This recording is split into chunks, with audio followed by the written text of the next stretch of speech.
How's everybody? Sunday. It was great. Seemed like a good Sunday. I missed all the afternoon games. I did not wake up in time. I had a long night. So I'm gonna let Brooke and Ron kick it off. I know Brooke watched the Bears game. That's what I'm interested because it seemed like a good game I missed. And I'm regretting on sleeping past that game.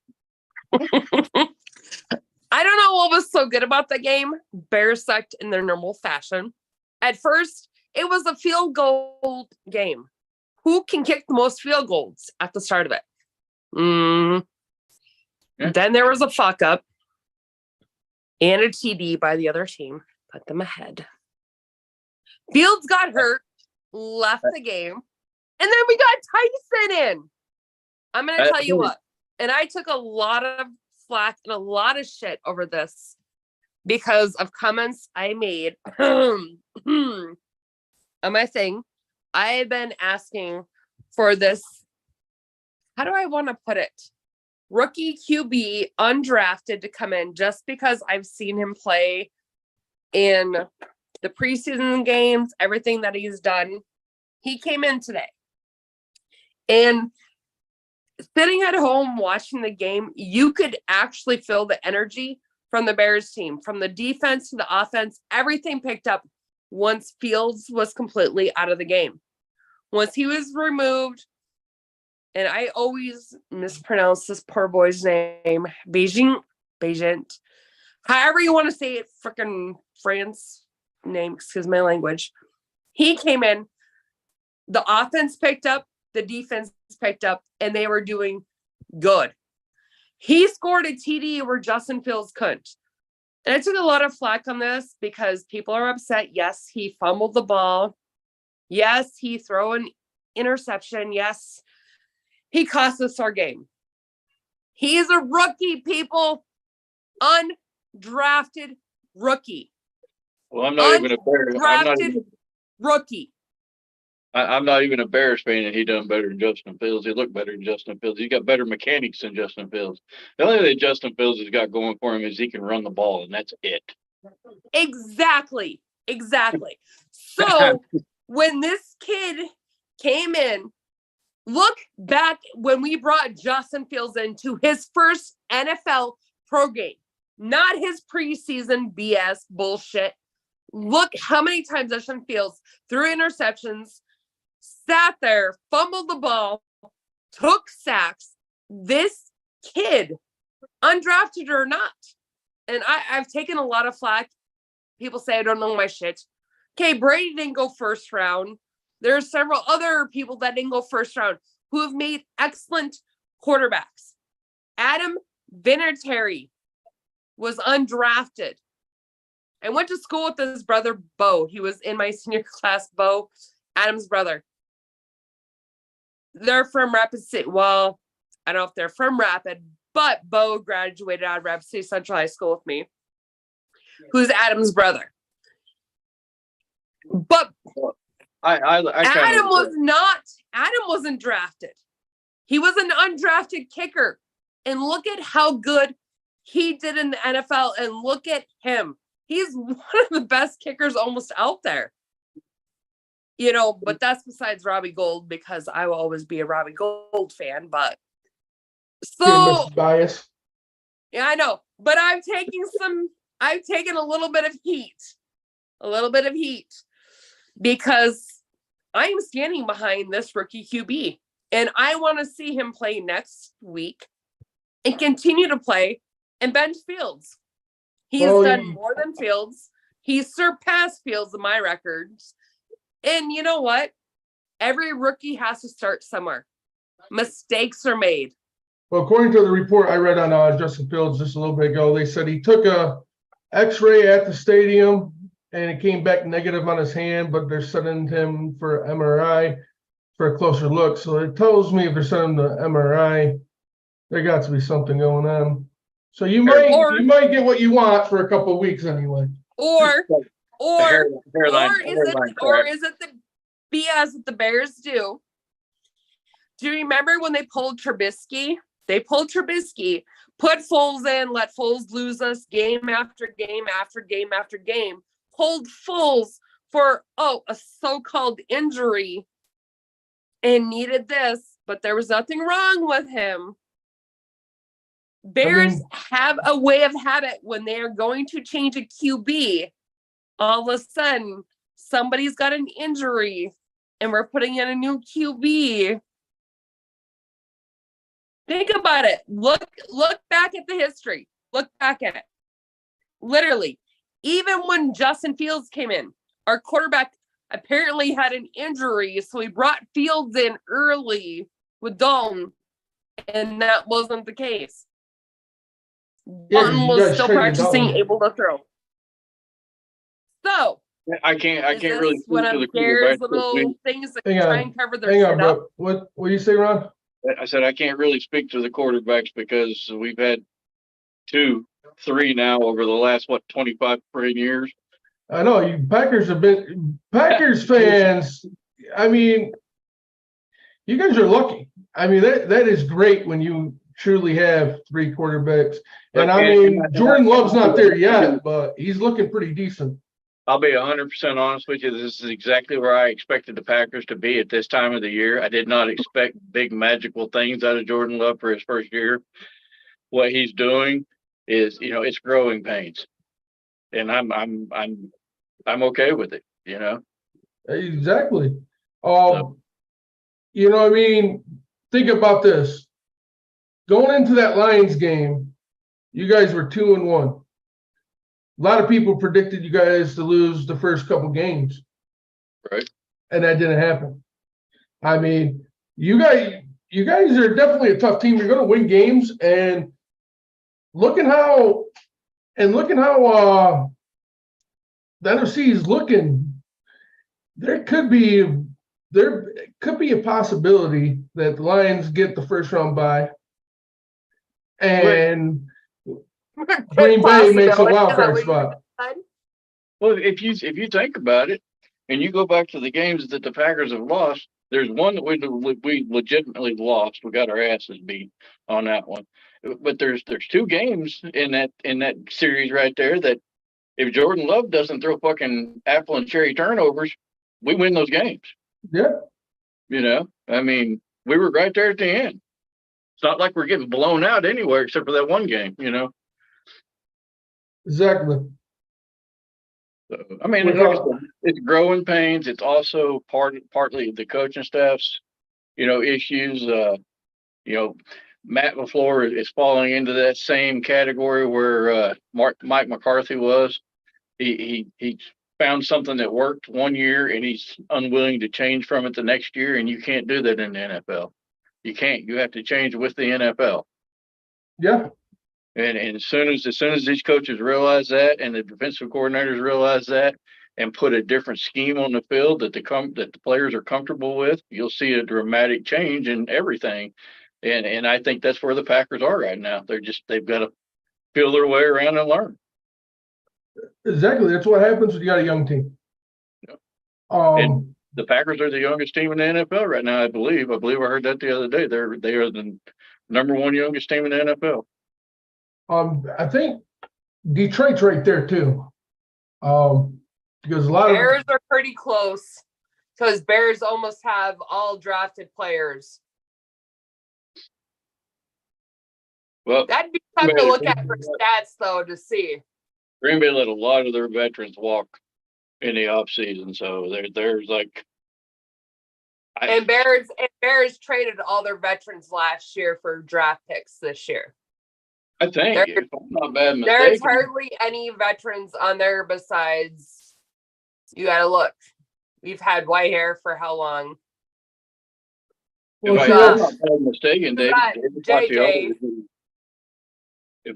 mistaken, David Bakhtiari is the oldest person we've got on our team, the oldest veteran we've got on our teams, and he's done for the season. And I really don't look for Green Bay to re-sign him and bring him back next year. And I will be absolutely fine with that. He's just eating up money that he don't need to eat up.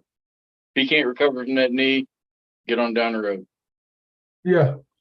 But probably the youngest teams would probably be the Packers and the Bears and the Lions if you seriously look at it. Penny Sewell just turned Vikings Like held on to a lot of theirs. Yeah, like put it this way, Penny Sewell, our left tackle, he's played this is going on his third season. He just, if I'm not mistaken, he just turned 21, not that long ago. I think I heard him say the average age on the Or no, Packers he just turned 22, sorry. or 24, I believe, something like that. So that's like crazy because, you know, usually offensive linemen, they're around about 35, 36 years old. And this kid's going in his third career already, and he's only 22 years old. And well, Preston Smith is also he's a veteran, but Preston Smith's really not that old, I don't think. I don't know exact age, but you know, him and Bakhtiari are the oldest ones left on that team, I believe, from last year. So did you guys both watch that Lions game today? I did. They won. They played one hell of a game. I'm hoping Monty's not hurt too bad. I'm hoping they just kept him out the rest of the game because I felt like they only kept him out due that we were still being the dominant team. We were still moving the ball. I felt like if we really needed him, he might have tried to come back, but I think if Baker Mayfield pulls his head out of his fucking rectum and stops overthrowing the ball, it's a lot closer game than what it was. He did have some bad overthrows today, but for the most part, he had pressure on him all day today. I'll give it credit to the O-line though. The O-line, they did pretty good. I won't take anything away from the Lions. They're a much better team than what they have been in the past. I mean, they only put up 6 points. I had a dude from Tampa, I forget what group it was in, but he's like, oh, we're going to stop the Lions because Laporta's not playing, or supposedly they're trying to say Laporta wasn't going to play. And I was like, do you still realize we have more weapons than Laporta? Like, yes, Laporta's had 2 big weeks, but there's still other people on this team that can get it done without him. Like, that's not going to stop us. We still have a good chance to win this game. He's like, no, we're going to stop you. And I'm like, I wonder what this dude's thinking right now going into the third quarter. Because Laporta this week, he had an okay game. It wasn't his best game. He had a few bad drops today. But, you know, like we were just talking about, he's a rookie. He's not going to be perfect every game. It's nice when he's perfect and he's scoring touchdowns, but he's going to have a rough patch here and there. But he came up big a couple times when we really needed him, and we got the dub. Sorry, but I'm choking to death. Jared Goff, I got to give it up. Jared Goff played one hell of a game today. Our defense, they played lights out. Even Mike Evans, there's a point Mike Evans was so frustrated. And you could just see him. He was not happy. And I know he was mad because he got that pass interference call on him, but that was clearly pass interference on him. You pushed him. Like the Mayfield kept overthrowing everybody. Yeah. I mean, there was two series right there that would have put them in Tampa Bay in scoring range, you know? I mean, at least in field goal range with just those 2 missed passes. That's 2 different separate possessions. Yeah, man. What do you call Baker it? Mayfield's terrible, man. I hate to say it. Baker Mayfield he's a joke. I want to say a joke, and I want to say terrible because Baker has been playing his best football. Today he had a bad game. There's no doubt about it because he did miss. He had who I think it was Godwin. He would have been clearly in the end zone. Well, he missed that. No, I don't know what his name is, but that number 9, he missed him twice badly. Yeah. He missed Mike Evans on a long throw, number 9 a couple times. So I mean, he did have a bad game, but Baker's going to be all right. They got a good chance to win their division still and make the playoffs. And I think Baker will be with the Bucks for a few years if he continues. I don't think he's that bad. I just think, and I'll be honest here too, is I hate to say this, if you go back to the Bucks when they won the Super Bowl, look how hard Evans and Godwin competed in that year. They didn't, you know what made them great was them two never gave up on the plays. They made plays happen. And you didn't see that from them today by any means. It was, we covered them and they just remained covered. I mean, they caught their passes, but they didn't do nothing spectacular. And then when they were covered, they didn't try to do nothing extra to get open. So so the offense around Tampa struggled on all fronts, if you ask me. The whole line, I thought they did great against our D line. We didn't have that. We had a few sacks, but nothing crazy, But he did have pressure coming at him. But it was probably the cream circle uniforms. That is some ugly. I don't mind the white helmet with the orange stripe. I think that helmet kind of looks dope. Mm-hmm. But when you get to them jersey and pants, I'm like, yep, you lost me. Every time. Hey, well, I can't even say anything because Green Bay's got the Acme Packer, the chocolate brown helmet. Oh my God, that is the ugliest fucking thing I've ever seen in my life. I hate that uniform. The chocolate ugly. Oh my God. I mean, at least chocolate brown, and then the other one that they've got is like a really, really old one. They got like a cream colored pants and a fucking royal blue jersey. Who in the fuck put that two colors together? Apparently, back in the day. See, a lot of Lions fans might come at me for this, but I never really liked the Lions throwback colors that we wear on Thanksgiving, the silver, the blue, and the straight pants, Yeah. I never really cared for that. But the one thing I like about it, at least it looks good. It does look good. It's not something that I really super get hyped up for. But it's not ugly. It's not like no offense, it's not like the damn Packers colors. Throwback colors. Well, at least your team doesn't look like a fucking cow turd sitting on a blue napkin. I mean, come on. I mean, it's. Do you put any effort into putting a uniform together, Green Bay? I mean, back in those days, I like their uniforms now, and I even like some of their color rush stuff now. But what they had back in the day, my God. But guys, all right, hang on, guys. I got a question here. Over 100 years ago, these teams are 100 years old. Think about it. Did they have all these turquoise, these bright, vibrant colors that they have now? No. Even the Bears colors weren't even that impressive. So you have to sit there and appreciate some of the throwback jerseys because that's what they started as. Yeah. Even though they look like turds, or however he wanted to phrase it. But appreciate those throwbacks because some of those throwbacks hold some of the best people in the Hall of Fame today. Think about that one. Well, say, hey, let my dog in. I didn't hear you, Brooke. Sorry. I lost train of thought. You lost your train of thought. I just said, think about those throwback jerseys. Those throwback jerseys have some of the best Hall of Fame players. Yeah, I mean, you ain't lying there. And the thing is, back then, we didn't have the colors that we have now. Think about that. Our colors have gotten vibrant more over the years.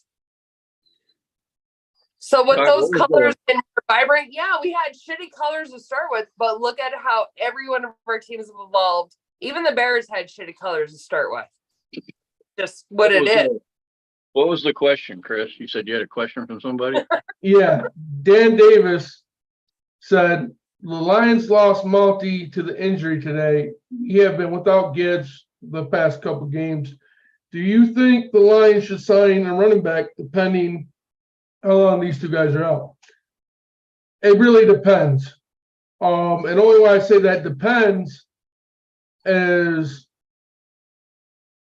I think Gibbs was just held out. I don't think his hamstring is too serious because he's not on IR. for one. So I think they felt like they could win this game without him, to give him another week off. I kind of feel like by next week he was going to make a comeback already. So I think as long as Gibbs comes back with Reynolds, and can't think of his name right now, 33 was out there today, I think we'll be all right for the running back. Depending on how long Montgomery's out. Now Montgomery's going to be out. Let's knock on wood. Hopefully, it's just the rest of this game. He returns next week. But if he's going to be out for a little bit, then maybe you do look as for a running back out there on the free agency you can bring in for cheap and plug in to help Gibbs out. But if Reynolds can play like he did today and come in and do the things he did today, week in, week out, you might not need to, even if Montgomery's out for a few weeks. Because, for instance, Reynolds, he's the key reason St. Brown scores a touchdown today. He came around and came out of nowhere and knocked that cornerback right out of the way and sent St. Brown to the touchdown. So that tells me the kid can play. So they can call it if we can get Gibbs back this week coming up, and with Reynolds, I think we might be all right. No, when you throw, you hit. When you throw. Oh, yes, there's a noise that it does. What's the verdict on the Eagles? Oh my gosh! First of all, how y'all doing? How y'all doing? How's everybody doing? How's everybody going? All right. First of all, let me get that out the way. We just took a loss, a punch in the mouth loss, I'm gonna call it, because I thought we was gonna make a little run here because the fucking San Fran lost to the Browns like I predicted, because they was high that they beat the fucking Cowboys the week before, but then we came and laid an egg to the Jets with fucking Zach Wilson at quarterback. This got to be the crazy shit up. You probably I gotta give it to, you probably would have won. yeah, I mean, I got to give it to the Jets defense, man. Jets defense was playing lights out. Got to give it to them, man. They made us look very, very bad. I got to give them their props, man. Hey, San Francisco lost today. I heard McCaffrey got hurt. You know, the crazy thing here is Trent Williams went out first, but then he came back like it was like a minor ankle injury. Deebo Samuels got hurt today too. Yeah, Deebo got hurt, but Deebo will be playing next week, they said. I don't know about Christian McCaffrey.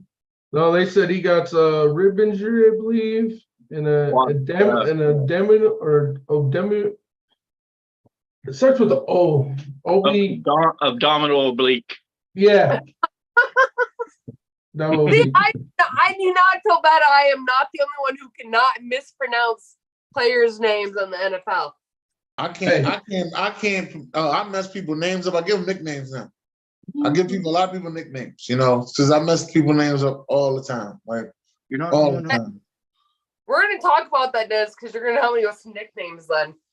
Yeah, like Sam Howell, even though I know how to say his name, but I've always called him Big Face Sam. Big Face Sam. I always call him Big Face Sam. He does have a big face. But Purdy played good today, though. I will give San Fran that. Purdy played good. Yeah, and Desmond Ridder, I think we found out that either his middle name is James or his real name is James, one or the other. So we call him Samaj. That's what we call him. How is that better than their What names? does Samaj mean? Samaj is James backwards. That shit. Oh. So it's Samaj. So, yeah, his name is really James, ain't it? And he goes by Desmond. So we call him Samaj. We just say Samaj Ridder. My question: why would I mean? I'm not like trying to sound ignorant when I say this, but it kind of confuses me why somebody wouldn't just have their real name on there. Like maybe they didn't want to go by James no more. So maybe that's their dad's name. Yeah, that is true. I got a cousin like that. He's like the fourth. I got a cousin. He's like the fourth. So they don't go by their name because their name is Lawrence. So my uncle, he go by his middle name is Patrick, and his son Lawrence is too, but he go by his middle name of Dante. They all go, Holy. You guys make confusing as a motherfucker. Yeah, that makes sense because like I'm named after my dad, so everybody calls me CJ and my family. So now you it's have like, so you have another one. What they gonna Yeah. call him? CJ3? Like like that. yeah, Instead of doing that, my uncle just went straight with his middle name, and he just goes by Rick. So it's always been Uncle Rick, but his real name is Lawrence. So like I call his job one time. I had to, back in the day when you had to call a job, people ain't had cell phones. You had to Yeah. call the job and stuff. I called his job when I was younger. I had to ask for Lawrence. yeah. You say Rick, and they'll be like, Rick, we Rick, don't got a Rick. there's no Rick that works here, sir. So please stop calling and harassing. You know what I mean? So those are some of the things. But as far as the Eagles go, we took this loss. It was very bad. It was very bad. We looked very bad, but we have got to get better. Like, we have got to stay committed to the run game. Yeah, I mean, everybody has his bad games. I mean, obviously, the line, it's kind of crazy because, see, I was pretty humble, I believe, coming into the season as a Lions fan. I know some of these Lions fans run around here out of pocket. I see it, and I'm not afraid to deny. But I mean, at least our teams give it back in their mouths up, Last season, I was so high on y'all last season. And I know the reason why now. I can say it because I'm a Hard Knocks junkie. Yeah. So once I watch a team on Hard Knocks, I'm kind of in. You know what I mean? I'm in now. I didn't see. Yeah, you brought me in your shit now. I'm in. I'm not a fan, but damn it, I'm in. I work for the facility somewhere. I'm in. Goddamn, let's decide it. Like, I'm in. But so y'all went 1-7, and everybody was like, "You picked the Lions to win a division. They ain't shit.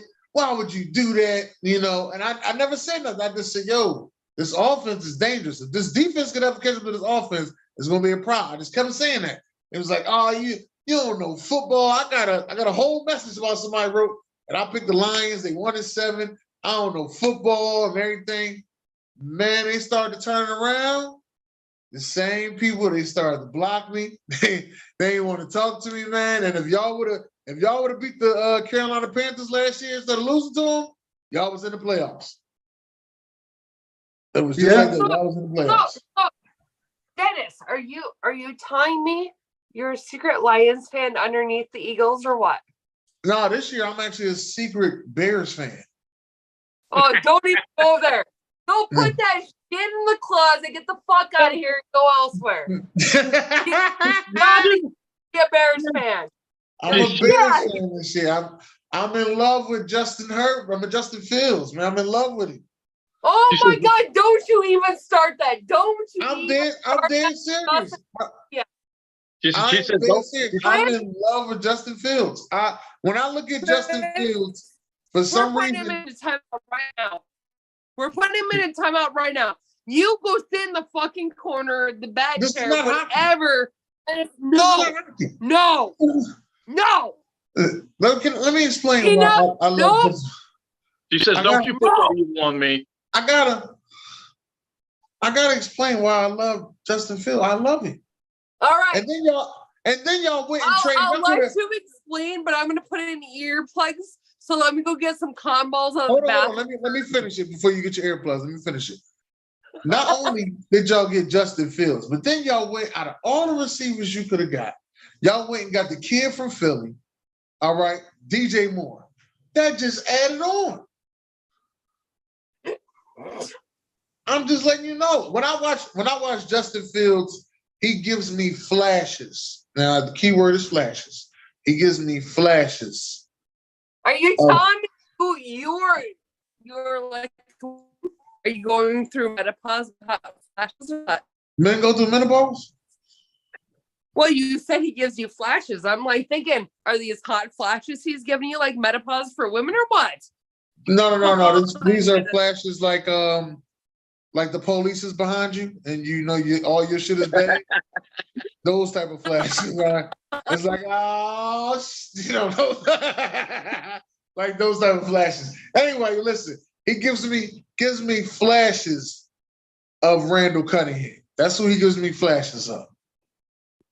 But he doesn't do it consecutively. That's why it's called flashes. Yeah. I honestly think I think it could be the coach. I'm not going to lie, because you It's do the make, whole damn he organization. does get flashes that he could be he got a good It's- arm. It's the whole damn organization. It's exactly. It's every year. I mean, since 06, since the Bears made that Super Bowl, You got it's been a fucking roller coaster nonstop over there. Christopher, they have to go and patch things up the right way, Chris. And the first thing that they need to do is go and make Mike Singletary the head coach. I will be okay with that. You have to do things the right way. This is one of the I'm gonna say top 3 guy in your organization. I'm gonna say top 3. It might be top 5, but I'm gonna say top 3. In my lifetime, it's top 3. That's what I'm gonna say. As always. Top 3 guy in your organization out there willing to coach. Even if you don't make him a head coach, you have to make him part of this organization. You think they're cursed because of that? You see I him don't do think- anything else? So are you trying to tell me the Chicago Bears have a Mike Singletary curse? Well, let me ask you this: Who was on their team last time they won a Super Bowl? Seriously, I can tell you all the people who was on the team, but One Mike of they're Singletary? not a curse because of one that. of them is Mike I don't look at Singletary. it. But Sweetness is gone. Perry. Why You has expect- Mike Singletary not gotten an opportunity from the Bears? Wait a Out of minute, all you organizations. expect me to remember back when I graduated high school? Hell, I've had I many. respect you to remember that. I'm just gonna So go right stop into it. this. It's Dennis. Mike Singletary. It's Mike Singletary. But why hasn't he gotten an opportunity with the Bears out of instead of the 49ers and right now with the Vikings? Like, why has the Bears What? given him an opportunity? Okay, but look Yeah, at because this. he coached the 49ers, Lovey right? Smith, For a lot of years. Stop. Not a lot. Just a Stop. couple. There's not a curse on the fucking Bears. Lovey Smith. What did he do for that team? The Bears kicked a fucking good coach with a winning record to the curb. Yet we're keeping a dickhead like Matt, who can't play call. And I don't know. I've seen more run plays today, and the only time I've seen that offense today get fucking energized is when they brought in Beijing. I'm sorry. The defense and the offense both got energized when Fields left the field. It is not a curse. It is not bullshit. But we've been through how many head coaches? Well, this How many DMs? if y'all get rid of Matt, It if y'all can't get rid of all Matt, be a curse. It can't be this. It can't be that. Because look what Lovey did.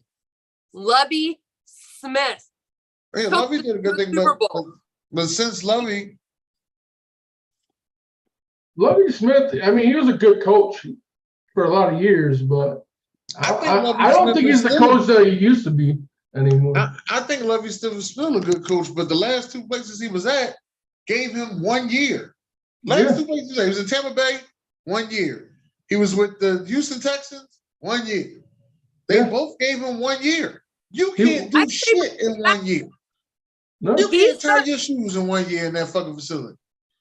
no, but he did get the ultimate payback on the Texans. I don't care what anybody says. He purposely won that damn game. That one, I'm gonna say that was some good shit. But Lovey, for me, has probably been one of the better coaches. I I agree. mean, I'm sorry. Growing up watching the Bears from my age that I can remember, gotta figure when I'm a little kid, and I don't know exactly all the history and all the big games in the past. I think But we're about the same age. So. Lovey was good. Lovey was good in the year we went to the Super Bowl. Fortunately, I didn't do much drinking that year because I was preggo with my daughter. Oh, that's beautiful. So I didn't do much drinking that year. But we had a hell of a team.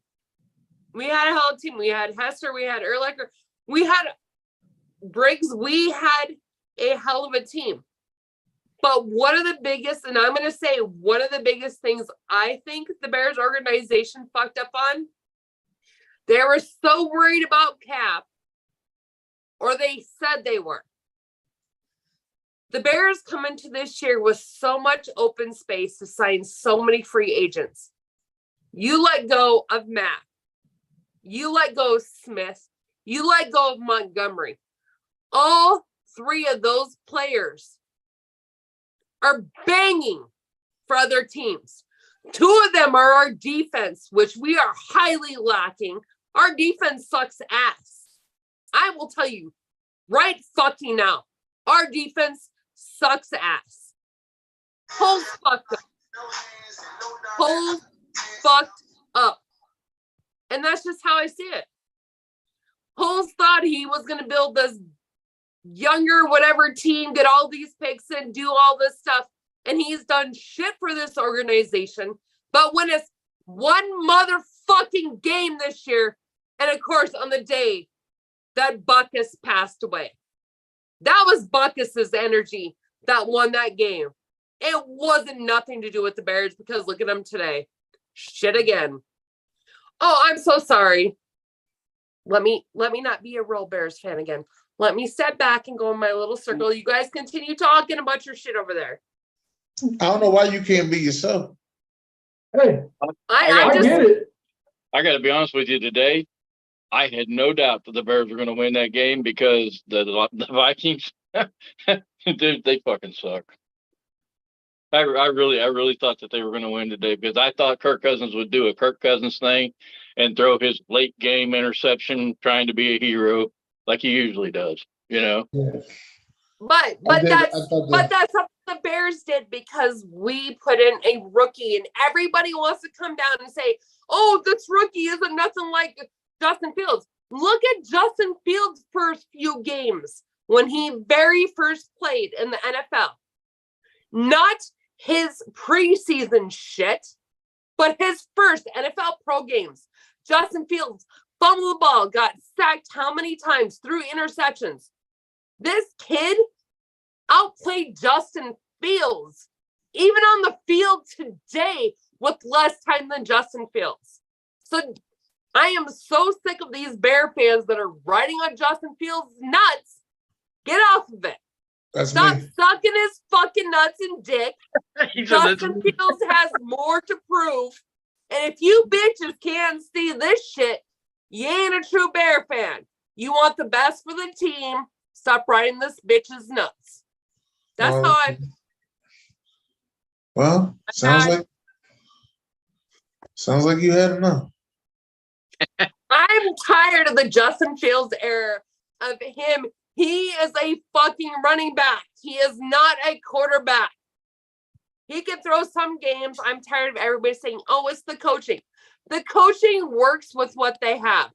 Justin Fields does not trust his throws. Time out. Didn't you just say earlier that your coach couldn't call plays? Yeah. That makes a huge difference. I'm sorry. But here's the thing. Look at both sides, Chris, though. Look at both sides. Do these coaches call certain plays because your quarterback, and we talked about this previously, does not trust his throws, cannot make those throws, and is not confident in himself? Okay. Do those coaches work with your QBs? They're supposed to, but accordingly with the Bears, we don't. Okay. So I can't say it's one or the other. I got a scenario for you. Look, you sit back and look at this. I understand you're frustrated with your team. You have every right to be frustrated, but I just want to point this out. Look at Matthew Stafford with the Lions and his coaches. Because remember, he never played a game for Dan Campbell, ever. Look at Jared Goff with McVay. McVay was done with Goff because he basically said Goff's not good enough to be a top-tier quarterback in this league. They trade. Stafford all of a sudden becomes a top 3 quarterback and wins a Super Bowl and dominates over there. Goff, now look at Goff this year with new coaches that know how to call his strengths, protect him, get him weapons. He's literally got the best QB rating right now in the NFL. Okay, so you're telling me for the last 20 some years, the Chicago Bears can't line up coaches and quarterbacks. And you know what? A part of me, and I kind of will agree, because I'm still a little bit of my punky QB, Mitchell Trubisky. I am still a fan of him. When he come out balling. They worked with him. He got hurt. When he got hurt, it's like they stopped. They started making other shit, whether that was a Nagy thing, whatnot. But it's like they didn't build their QB up. Justin Fields, though, we drafted him. He was a rookie. He made mistakes, just like Tyson did today. Mistakes were made. But we kept building this QB up because he could run and use his legs. But a QB has to be more than a running back. A QB has to be able to step back in the pocket and throw that ball. Justin Fields doesn't step back in the pocket, throw that ball. He doesn't look at all of his progressions. And he did kind of like the one mistake that got made where an interception was thrown today by a rookie in his first NFL game. Yeah. He rushed the throw. We had time. It was a 1st and 10. He rushed that play. Justin Fields rushes his progressions, holds the ball, and wants to run for whatever fucking reason. Whether that's his defense mechanism, whether he thinks he wants to be the show. But that's how Justin Fields gets his fucking rushing yards, is because he overlooks his people that are open, holds the ball too long, gets himself in a jam, and has to run out of it. Look at the games. Everybody can picture me. Everybody can do whatever. But I'm not disagreeing, because I've said it before. Justin Fields is very close to being a bust in this league. I don't think it's coaching though. Coaches can only work with their QBs as much as their QBs. So here's the thing, Chris. It's not really a coaching thing. It's, does my QB want to work with me? And does their attitude want to gel? And do they have that vibe and connection? And I believe that makes every team great. If your QB can jive with your coach and talk. But if your coach wants to be aggressive, and this is even in basketball and any other sport, you got an aggressive coach, doesn't want to work with the players, you're going to have a sucky team because nobody wants to play for you. Well, this is how I see. So many times. This is how I see Justin Fields. Justin Fields, he can rush the ball, okay. But if you'll watch Justin Fields, he'll drop back in the pocket. And you can literally see it in his eyes and the way he moves his head. He'll go first option, second option, third option. If the third option ain't there, he panics. And when he panics, he drops the ball down. He tries to run out of it. And then if he sees the fourth option, he'll try to do a quick throw to him real fast. And 9 times out of 10, it's incomplete. You know, like the DJ more behind her. Justin Fields reminds me of Jameis Winston. Because Jameis Winston does the same shit. They panic. Just like a little bit Kirk Cousins will do it too. Like later on in his career, like now, you can watch him. He'll drop back in the pocket, and if his first or second's not there, he starts to panic and get real jittery and shit. That's why he throws those late game interceptions. You know, you can't do that. And I guess I've never noticed that because Kirk Cousins, and I will tell you, even though he's a Vikings QB, he could be looking at somebody else, like his helmet will be looking at somebody else, but out of his peripheral vision, he'll see a second or his third option and throw it there and completely D-line the defense. That is one thing Kirk Cousins has going for him. I have seen him do it on several occasions where it looks like he is looking at this person like he's going to throw to this wide receiver. He completely throws it to the opposite end. he throws everybody off. So Well, he's with me saying that about Justin Fields, I can honestly say the same damn thing about Jordan Love, because Jordan Love does it too. Yeah. He panics. But neither one of them had yet learned to, I guess, like you said, they panic, but neither one of them have learned to sit there and throw the defense off. Look over here, but yet out of your peripheral vision, throw over here. Mahomes does it, but he's been sucking lately. Oh God, they've been sucking lately. Jordan Love's got to learn how to throw the ball away instead of trying to force it into the end zone or force it into a covered receiver. He's got to learn how to throw the ball away and live to play another down.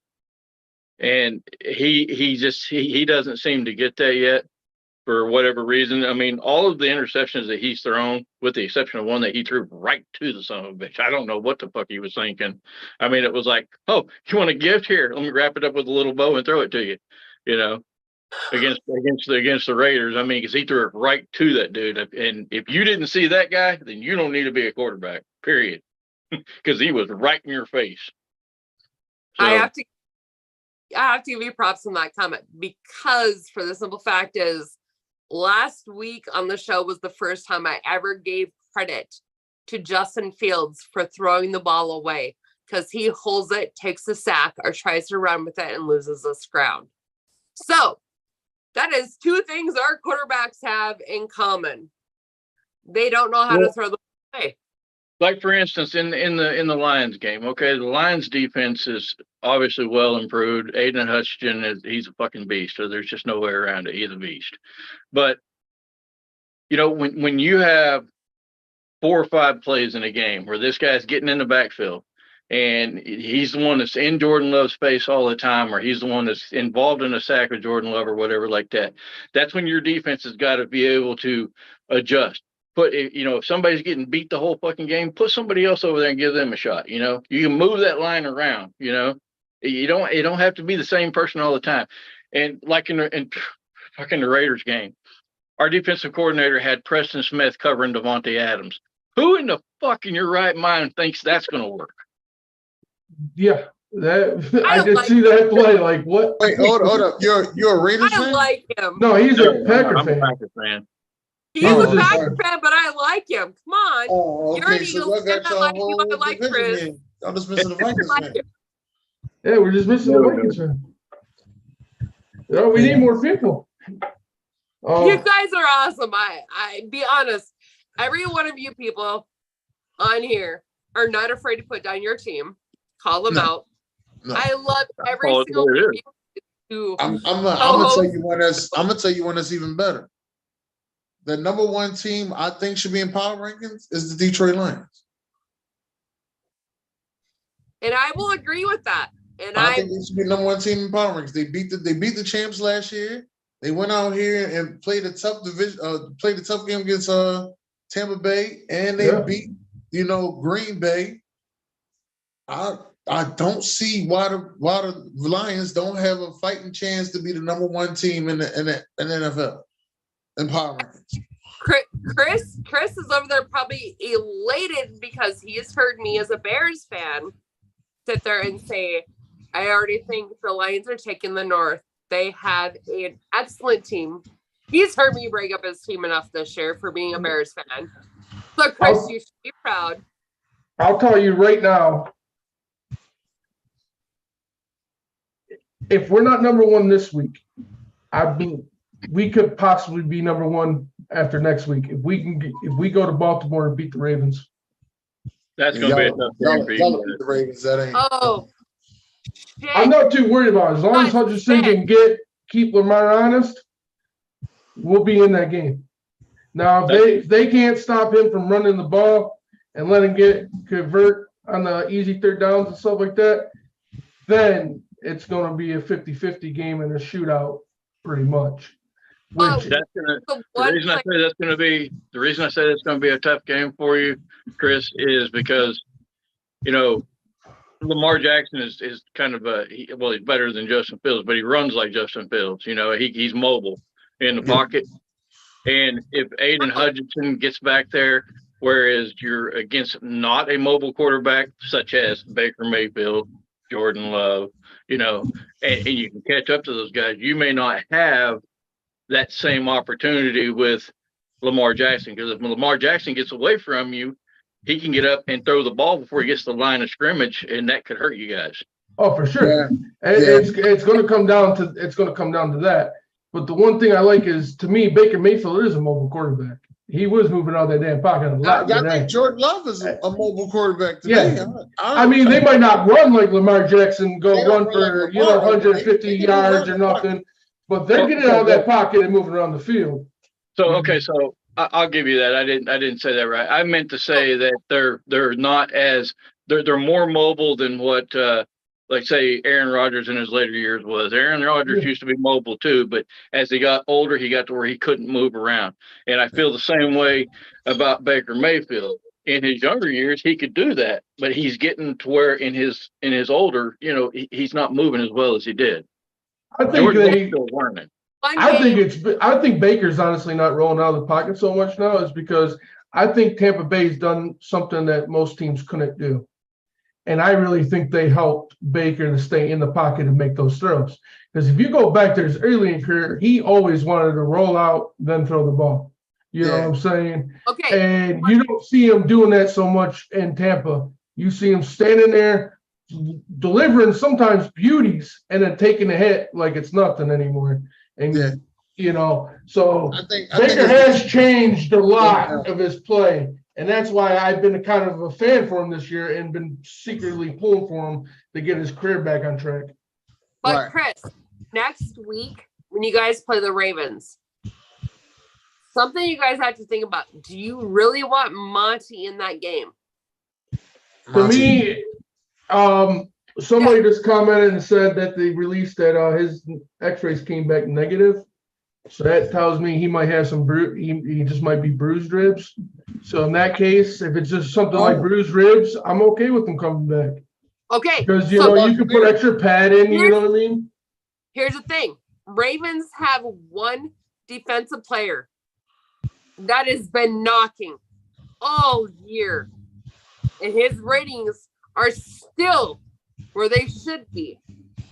Just not with the Bears. You tell me that defensive player doesn't know money, and tell me you're going to get away with shit with Smith on the Ravens. That defense is going to knock the shit out of you. And I'm sorry. This is probably one game that I will not pull for the Lions. Damn. Because of Roquan. Roquan even today. He got to root for Roquan. He chased a motherfucker down to tackle me before he get a touchdown today in the Ravens game. Hey, you saw that. I don't know if anybody else saw it, but I saw it. I'm just gonna point this out. I'll be I gotta be right back, y'all. I'll be right back. All right, but I just gotta point this out. You saw that. Tell me. Did you watch? I got a question. Did you said you watched the Lions game today, right? I watched the Lions game, but I also watched the Ravens game today, where Roquan, everybody missed a tackle, and he was going for the touchdown on there. Roquan come out of the back to tackle this motherfucker, so we didn't get a TD. Roquan knows Montgomery well. He knows his running style, how he keeps low, how you break stuff. As much as I want to pull for the Lions next week, and you know this, as much as I do, Ravens got this. Keep that same energy. But keep that same energy next Sunday. You're like, we'll talk about this next Sunday after the game. Because I just want to point this out. Here's one thing where the Bucs have also been a good team. That defense over there in Tampa Bay is still a Super Bowl defense. They didn't lose the people they thought they're going to lose. They still have one of the best linebacker cores in the league, and David and White. Now, David had a few sacks, got in the backfield, had a few good plays. Don't get me wrong. And White had a couple himself. But the Lions kept those two boys in check all game. They're So not. I'm not. Oh, So do I say we have to worry about Smith? Of course. Am I like absolutely scared to play against him? No, because the Lions could contain two of the best linebackers in the whole core today. I don't think Baltimore's other linebacker is as good as Smith is. So to me, there's one person in that whole defense you really got to shut down, and that is Smith. Roquan. You shut him down, that opens a lot of opportunities in that to make plays in that defense. But how do you shut Roquan down? He's not in a position really to double team like what Mac was. I'll tell you this. If you pay attention to the Lions offense, we love to pull our guards. So whatever side he's on, wherever he's lined up, I can see a lot of pulling guards coming up the back when he's running through the hole and meet him in the hole. So that's probably what's going to happen. So what you're telling me next week is the Lions are going to try and double team Roquan. They're not going to try and double team him, but they're going to try to make sure they got somebody on him before he can get free. You might even see him run a lot of two tight end sets. Have another tight end on the other side as a blocker. Okay. I'm just asking, you know me, because I know Roquan, I know Monty, and Roquan and Monty have played for how many years together? Roquan knows him. Roquan knows Monty can sit there, break tackles. He's low to the ground. Monty's a running back like hell. I mean, Jesus. I mean, but here's the thing. I could see Montgomery actually possibly sitting out next week now, depending if Gibbs comes back for sure. Monty might get a week off because if our backs play like they did today when he went down, because they didn't have Gibbs to bail him out, they were bound to our third or fourth string running backs, and they came in and made plays. Even Henry today had issues running against the Ravens. Oh, I don't think it's going to be a running game at all, really. I think we might have a few runs, but I think it's going to be our passing attack that's going to have to win us the game next Sunday. Unless our O-line can dominate that D-line, which it's possible, but we got to play the game first to see how that's going to go down. Like I said, I even know Henry had issues today. Henry really couldn't get going. To be honest, Henry don't really have the best line in front of him at all in Tennessee. Tennessee's not a good team right now. They're so messed up with the cap situation there. Well, that is true. They got to rebuild, and I'm not sure how they're even going to start that process. But Henry's still a hell of a running back. Oh, he is, but you got to remember, he didn't get hurt. He's getting older, and he's like that work van I drive to work. We use it because we made so much money off the damn thing. It has 240,000 miles on it. It's rough. It's not pretty, but guess what? It gets the job done. And that's what Henry is unfortunately right now in his career. The guy's still running back, and when the defense can't contain him, he's still going to be a beast to be reckoned with. But it's going to be in between games because the dude has like 240,000 miles on his legs, and his body takes a beating year after year after year. Tennessee used that Henry probably more than some running backs ever been used in life. Like, I wish there was a data on how many plays to find out how much actually yards he, to the every bare minimum. Chris, when you said that, like your old work van, the only thing that come into my thing was like a dirty white old van that pedophiles drive. Jesus. No. It's a Dodge Caravan. It's blue too. So but you know what I'm saying? I'm like, when you said that, I'm like, oh, I can see this white old.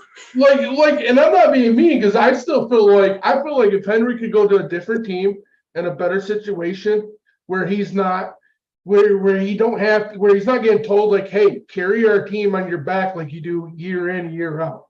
Okay. Say if he goes to a team like the 49ers with McCaffrey and split the carries between the two. Do you know how deadly that would be? Just an example. And there's multiple teams you could do that with too. It don't have to be the 49ers. But if you could put him in a situation and take some touches away from him and so he could keep his body fresh and ready, Henry would be Henry again. In fact, you know what I mean? He would be the absolute running back everybody in fantasy would drool over because he would be way more productive than he has been this year. That reminds me, McCaffrey and Moore. They got hurt too. Panthers last year. Oh. And look what the Panthers did and look where they're sitting this year. Okay, for instance, I bring up a good scenario and you bring it up too. Look at McCaffrey with the Panthers the last couple of years. Hurt, not doing much. Everybody like, oh yeah, that was short-lived. You go back to the years that McCaffrey was dominant and played all the season, he was like rushing the ball like 400 attempts in a whole season at times. He had some of the craziest rush attempts and at one of any run back. Him and Henry, year after year after year after year. Then he gets the back-to-back injury years with Carolina. Then last year they trade him. He goes to the 49ers where he's not expected to carry the ball 400 times, almost 3,000 yards. He goes to split time in the backfield and he's McCaffrey again. He's back to his old self again. He's looking like the coaching. You know what I mean? He's looking young. He's not looking like he's getting older in the league. He's out there playing young. It's because of coaching. It's because he's got split carries. He's not getting beat play in and play out. But you say coaching, but for me, when you join a team, if you don't feel appreciated between the coaching, the players, anything, why in the hell would I want to do my best for you to get my ass hurt? So is it the coaching? Is it the spirit? There's a lot of shit that comes into play. We can't, and this is where it goes back to earlier. And I don't know how to say this. When I was in Chicago, I actually met one of the players' moms. She said her son, the coaches work with them. The coaches are hands-on. The coaching is great. They hype them up. Well, here's me now second guessing what one of the mothers of a Bears player told me. And I'm going, because I tell you what I saw hyped up the team today was bringing Justin Fields off the field, putting Beijing in, and our defense lit up. Our offense lit up. And you can't tell me that it wasn't that. Our defense was not pushing hard today until we put in that new QB. Yeah, so, I mean, a lot of players respond to certain things. Like we got rid of Claypool. Claypool was part of the problem. We already knew that. We got rid of Claypool. But is Fields the other problem that is bringing down this team and its spirit to want to play football to its best? I'll tell you this. If your theory is correct, I would say you probably, if Fields misses a couple weeks to this hand injury, and your theory to that, if it's right, you will know in the next couple weeks. Because if you see the offense looking way better and playing harder and maybe pull a win out or two, say he misses a few weeks, then you might be looking right on your theory. Time will tell on that. Well, Rob, did you watch any of the Bears game today? Sorry? What? Did you say something to me? The Bears. Yes, I did. One Pride, Matt. What's up, Kendo? What Yes, I did you think- see, Rob, from when Fields got removed and our backup put in? Oh, they definitely started playing harder. I think they started playing faster.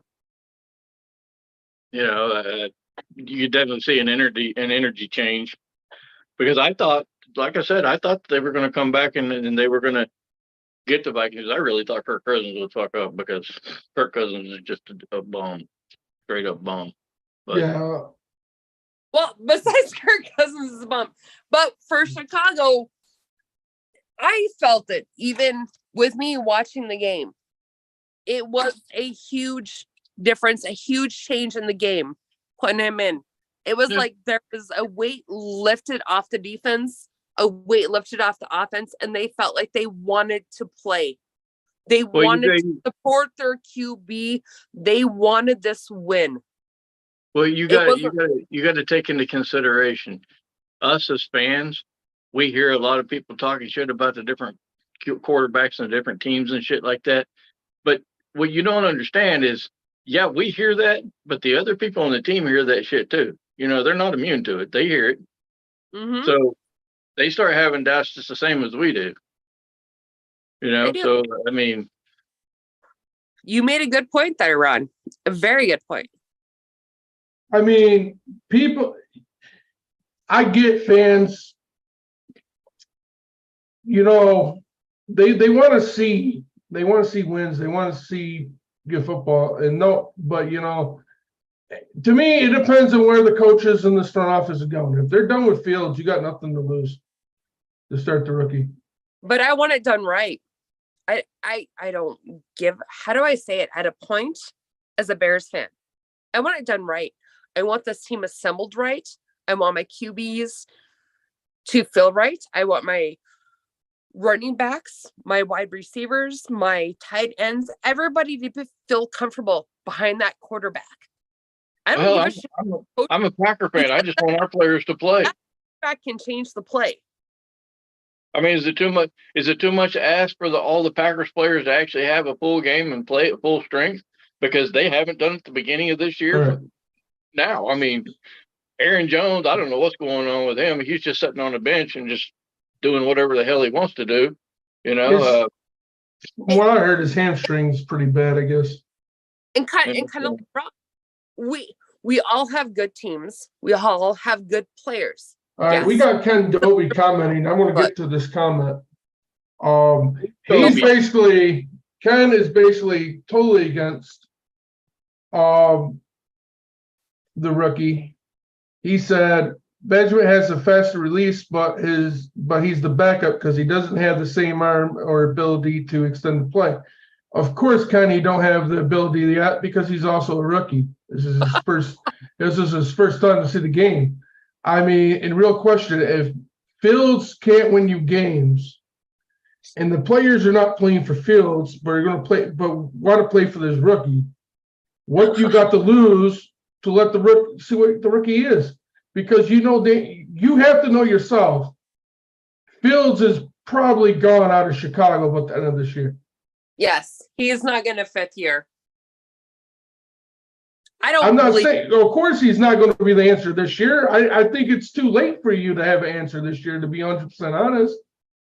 But don't mean you can't see what this rookie has and let him progress and develop and see where you're at the end of the year. I mean, look at the Lions. The Lions got off to a slow start. We progressed at the end of the year, a little too late, ran out of time. It was cool to barely miss the playoffs, but in reality, if we figured stuff out 2 games sooner, we would have been in the playoffs last year. But look at them this year. They left right off where they picked up right where they left off. But it's the same thing every year with the Packers out of the playoffs. So I'm going to cheers to that, Chris. Yeah, it's the same thing every year with the Green Bay Packers. We fight injuries all year long. We have always done it, and we'll always do it, I think, because quite frankly, I think our, conditioning coaches and stuff in Green Bay really need to hit the road. I mean, they need to pack their bags and get out of Green Bay, because if you can't prepare your players any better than that and keep them any healthier than that throughout a football season, you're in the wrong line of work. I mean, but at the same time, Ron, I don't care what team you're on. Look at the Lions. Look at the injuries the Lions have right now. The whole Yes, thing is, Yes, I understand that. I understand that, but you have coaches, you have conditioning coaches that can get them people back on the field. With Green Bay, you freaking break a toenail in Green Bay and you're out for 6 weeks because they don't do what they need to do. That was only Aaron Rodgers. That was only Aaron Rodgers with No, his that's toe. everybody. Aaron Rodgers was one of the very least persons to get hurt. I mean, Aaron no, Rodgers. he got hurt. He just played through a lot of fucking injuries. Yeah.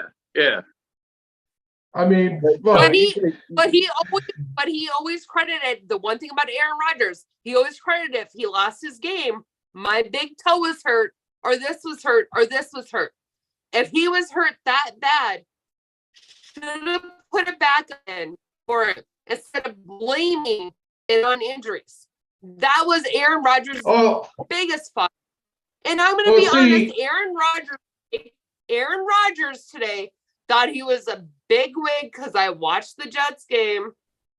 He was out there on the field throwing in sweats, everything else. He was warming up with the team.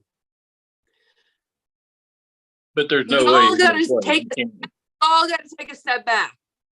that motherfucker's crazy enough. If they ever gave him permission, if they ever gave that dude permission to try, he would try. He would be the quarterback to fucking do something crazy. Well, the way I look at it, and you guys can agree with this or not, I don't give two fucks about Aaron Rodgers now. He's not a Green Bay Packer. He's not leading my team to victory, so that's what I say about him. I don't care. But look at the years in the past. Every time he's taken to the playoffs, it's basically 1 or 2 and done. They got a bye. They were in, they were out. He had excuses out the ass. Well, I also look at it like this. He may have had excuses at the ass, and he may have lost a lot of championship games, but you don't go to the Super Bowl unless you get to a championship game first. So I'll give him that. I don't care what kind of excuses he got. But he's not a Green Bay Packer anymore, so it don't matter. I understand that. But this guy, he's had too many excuses for me. He's great at throwing the ball, but it only seems like when he wanted to. When he wanted to. And he threw a fuss, the last 2 years in Green Bay, 3, about shit and playing. And then if Aaron Rodgers would have went in the last 3 years and played like the QB we've seen him to play, he probably would have had a Super Bowl or 2 under his belt. Oh, well, no doubt he should have had more Super Bowls. I mean, the last 2-3 years, he was 13-3 in Green Bay and won MVP back-to-back. So, I mean, yeah, he makes excuses. He throws games or whatever, makes mistakes. I mean, he was human. Anybody else does it too. And The only thing I will say is that he was there where other teams that had supposedly better quarterbacks were not there. So you're right. You make a good point on that. You make a very good point. The same thing I kind of see in Justin Fields. He's scared to throw the ball. He gets in a thing. He's not playing to his so-called potential. It has nothing to do with coaches. It's in the player. When you watch Fields, it's in the player. It's not in the coaches. It's in the player. And Aaron Rodgers, I think, wanted certain players, certain draft picks. He wasn't getting his way. He was pouting because you could see him when he wanted to win. He could throw that ball. He could make those plays. He could get it down the field to win games. And it's just like it comes to the playoffs. And I don't know if he had some kind of disagreement with management, but you would almost see the light dim from his eyes and you see a completely different Aaron Rodgers in the playoffs than you would see all year to get them there. That's just Well, you know, me. Here's Means the he's whole played thing. before. If we take Aaron Rodgers out of the equation of being in Green Bay, this is what pisses me off about the fans, because I'm a diehard Green Bay fan, and I will be until the day I die. I don't give a damn if they go 0-16 for the next 5 years. I'm still going to be a Packer fan. Period. I mean, that's just me. I'm not a fair weather fan. I don't jack around. I'm not going to go to another team because they're not playing right or playing good, or they don't have good players. I was there when the Don Mikowski was there. I was there through Brett Favre, Aaron Rodgers, and all of them, and I'm going to be there through Jordan Love, period. But here's the thing that pisses me off about Green Bay fans. Green Bay fans are so fucking spoiled because for the last umpteen jillion years, we've had Brett Favre and we've had Aaron Rodgers, and that's it. And they're used to winning, and they want to win again. And Jordan Love is young. He's going through growing pains. He's going to have bad years. He's going to have good years. He's going to have bad games, and he's going to have good games. And if you can't stick with him through this, then you're not a Packer fan. Get the hell out of my face, because I don't want to hear your shit. I don't care. If you're going to sit there and scream, you're going to sit there and scream, it's the coaches, it's the defense, it's this, it's that. No, it's not. It's growing pains. He'll get through it, and we'll survive, just like any other team in the NFL will. We will survive. The way I look Chris, at it. I like. Can we have him on more often? Hey, if he wants, he can be on every week. Well, he's being honest, just like That is you know. pretty, Me. he's an honest fan. He I'm tells them He's been on my broadcast a few times.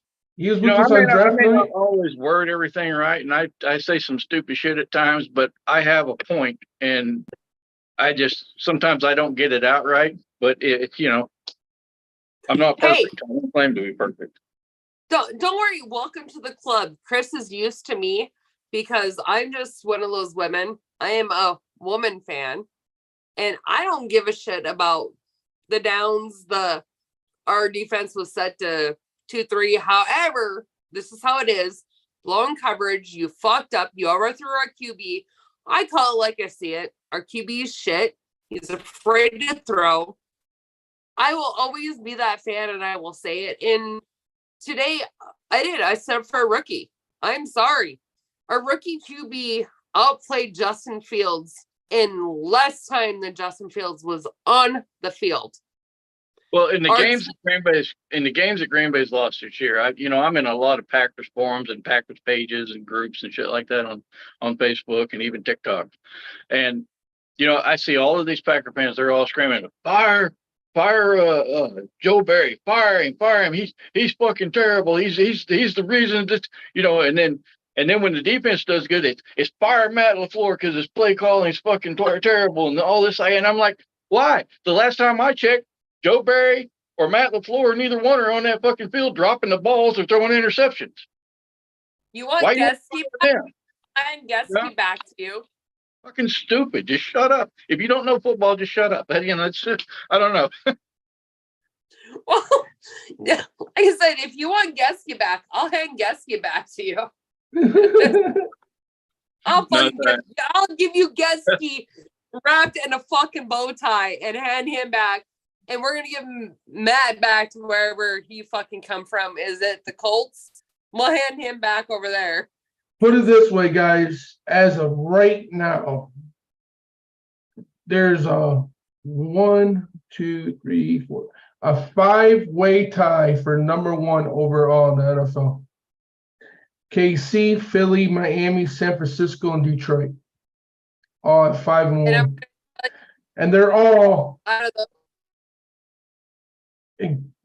wait a minute. KC's failing.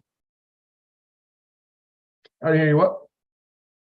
KC is failing everybody right now. This is the worst KC team I have ever seen play. I wouldn't say worst KC team because they're not bad. They're not a bad team, Brooke. What I would say is a very young team with a lot of mistakes that you haven't seen KC making for the last several years. They're not quite young, though. Yeah, they are. They still have some of their veteran players. The only veteran player they have is Kelsey on that wideout. Okay, So stop, Chris, real quick. Think about some of this. McCombs is really pretty spot on his throws, on his stuff. I haven't seen so many errors and them almost losing to teams that they should be whooping the ass out of. Yeah. Well, that's what I happens. honestly think Brittany, I'm going to honestly say this. I think Brittany is at home yelling at Mahomes. Taylor Swift and Kelsey, and she's taking all the glory. It's a fucking thing. Get me back up there. Because I've seen McCombs play, and normally on the field, when we see him play and he makes a good play, he's not like this. That's not him. He usually doesn't do that. He usually will do a fist pump. But if you've watched him over the last 3 weeks since Taylor Swift has come in the whole Kelsey shit, when McCombs does a good play, he gets so fucking cocky. And that is not a McCombs I've seen in the years in the past. Tell me if I'm lying. I mean,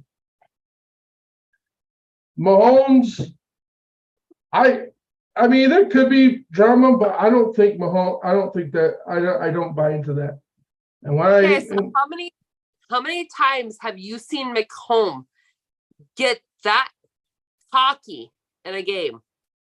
Because here's the thing, Mahomes is not stupid, and when you make it, and when you're in it's a lot like Brady. When you're in that dynasty, and you produce hell of years back and forth, people can hardly beat you. Let's be honest. The last 3 years, KC's been the hardest team to beat in the league. There's a reason why they've won 2 Super Bowls over there. There's a reason why they've been as good as they've been. This year, that wideout core is 1 year in rookies. The oldest player with the most experience on that whole wideout core is Travis Kelce.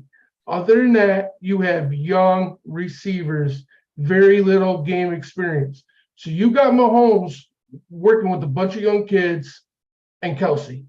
He's winning games. And they're not winning like they should, but they're still winning games. So now you got the league, you got announcers realizing, seeing the struggles like me and you and everybody else is seeing with them. And now they're making their comments like KC's not that good. They could lose to this team. They could lose to that team. You know what I mean? So that's Mahomes on the field saying, you know what? I'm still me. That's just like a classic Jordan. I'm still me. Like you're still gonna, you know what I mean? You're gonna deal with me. Like just because I got a bunch of young kids and we're not blowing people out by 40 anymore, doesn't mean I'm still not me. I've just seen that cockiness out of him, like I've seen it out of the last 3 games. And I think a lot of players in that caliber being on the top and being dominant have moments like that because they're not stupid. They know when they go out there Sunday, whoever they're playing is looking to beat them. They want to beat them. You know what I mean? He was not happy when he lost to the Lions. You could see on his face, he was pissed. And that's why the kid is really as good as he is.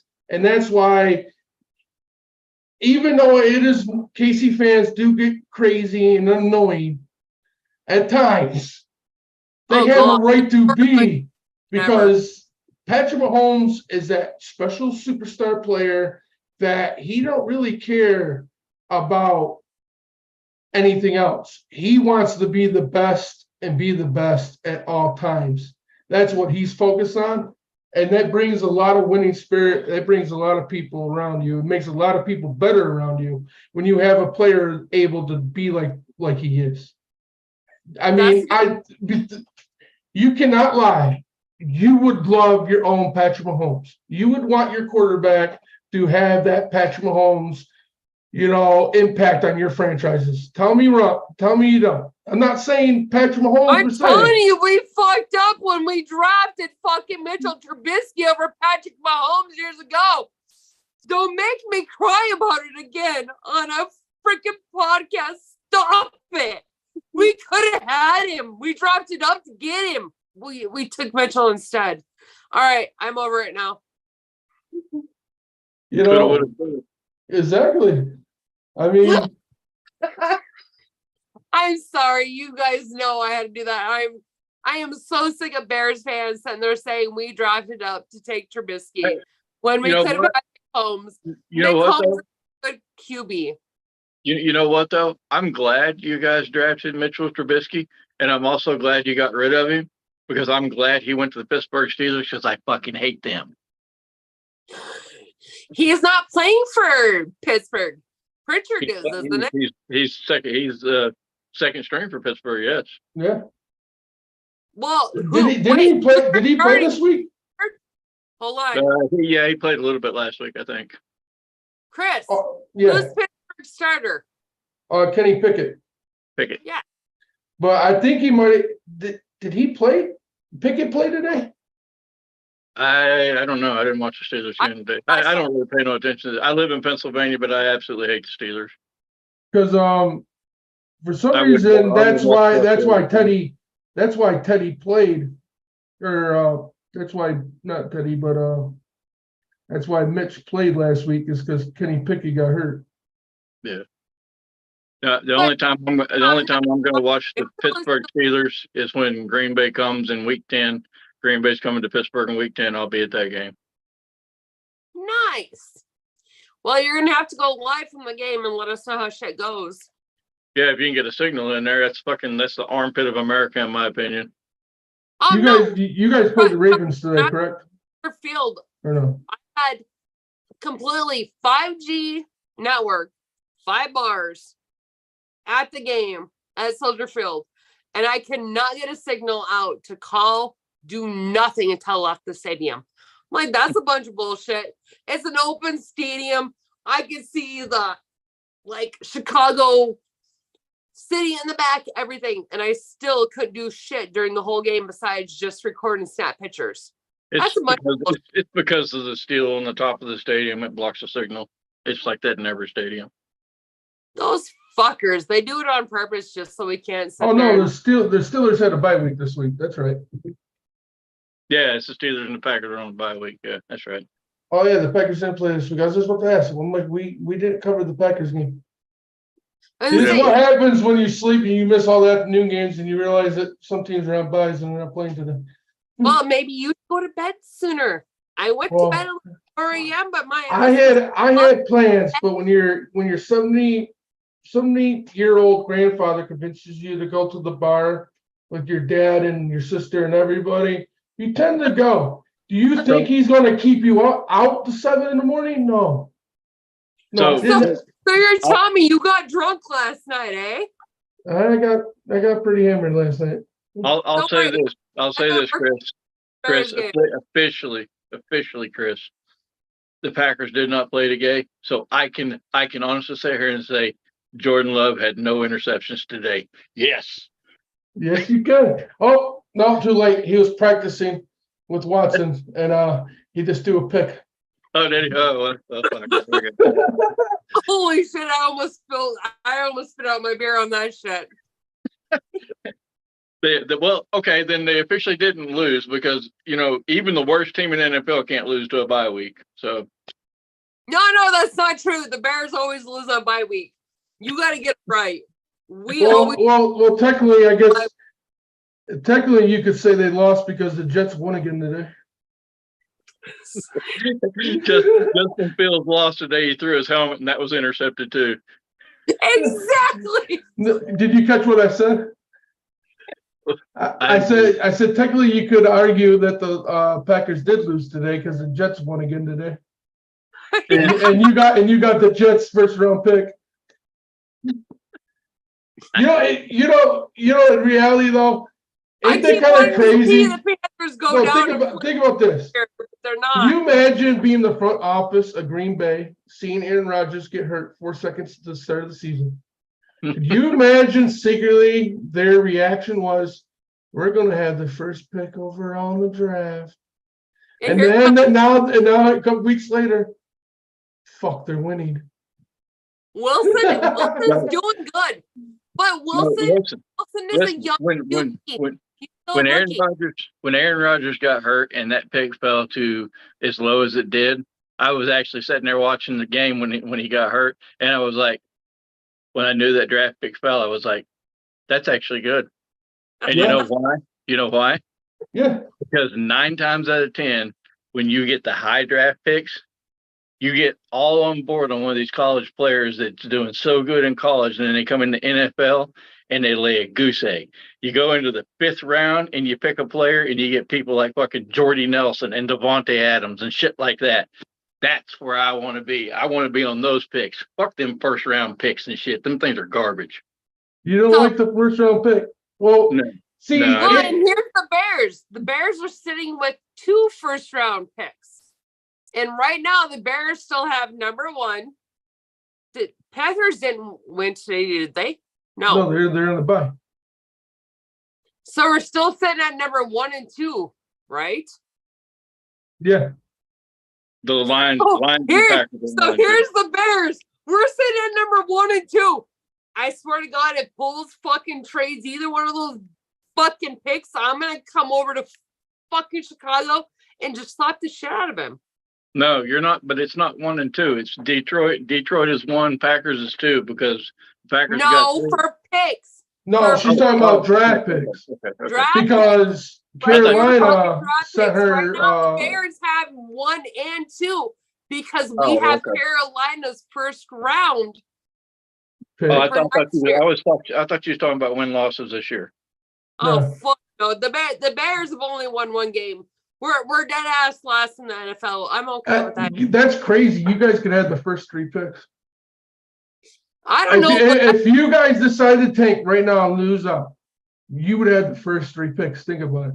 Because even if Carolina and Houston or Carolina still wins more games, or no, wait a minute, never mind. I'm No. confused. For some Right. reason, I thought you guys traded with Houston too and No. had their pick, but you didn't. It was Carolina. It ain't gonna make no difference. That freaking dumbass Pace is all he's gonna do is draft a center, a kicker, and a fucking punter. it's not Probably right. Pace, right? Holes. Well, whoever, Poles, Pace, whatever, fucking whoever. the Whatever fuck- his name Holes. is. He'd be like, yeah, give me. Holes. They'll I'm draft a drunk, but I'm quarterback. not that drunk as Holes. Well, he'll draft Caleb Williams from USC, Probably. Which- Big luck. which he could be a decent quarterback, but I still think it's the coaching. I think Justin Fields could But here's be. the thing. I think I don't Justin Fields could be a think better he quarterback if he had better coaching. But here's the thing. I don't think we need to draft a quarterback. I think they need to let the backup play and give him time. Because I think this backup, there's something in Beijing. I'm sorry. There's something in this kid. I've seen it and I've seen it today. Even with what little bit time on the field, build him up, give him the confidence, put him in, let him play. He's going to make mistakes. Justin Fields made those same fucking mistakes. So all these Justin Fields fucking Will do, balling Ken. need to get off their shit. Justin made those same mistakes. But Yeah. this kid is already outdoing Justin Fields. He can throw. He can run when he wants to. But there's something there that wasn't there with Justin Fields. Maybe he's the next Jay Cutler. Just saying. Smoking Jay Cutler. Oh, fucking smoking Jay. He wasn't that good. Best quarterback for the fucking Green Bay Packers we've ever seen. Just Who, Jay only- Cutler? Jay Cutler? Yeah. Yep. He was. But Ken brings up a good point. He said you guys will draft Marvin Harrison Jr. and an edge rusher. That Which- would make sense though. That wouldn't be too bad of picks, but it depends on what you really do with Justin. I mean, honestly, I don't know if Justin will ever be a top 10 QB. But I think he could have the ability if he had better coaches, maybe. I don't think he's this bad. I think it's the coaches. To be 100% honest. I don't think it's coaches, Chris, though. You've seen him in the past. I've seen him.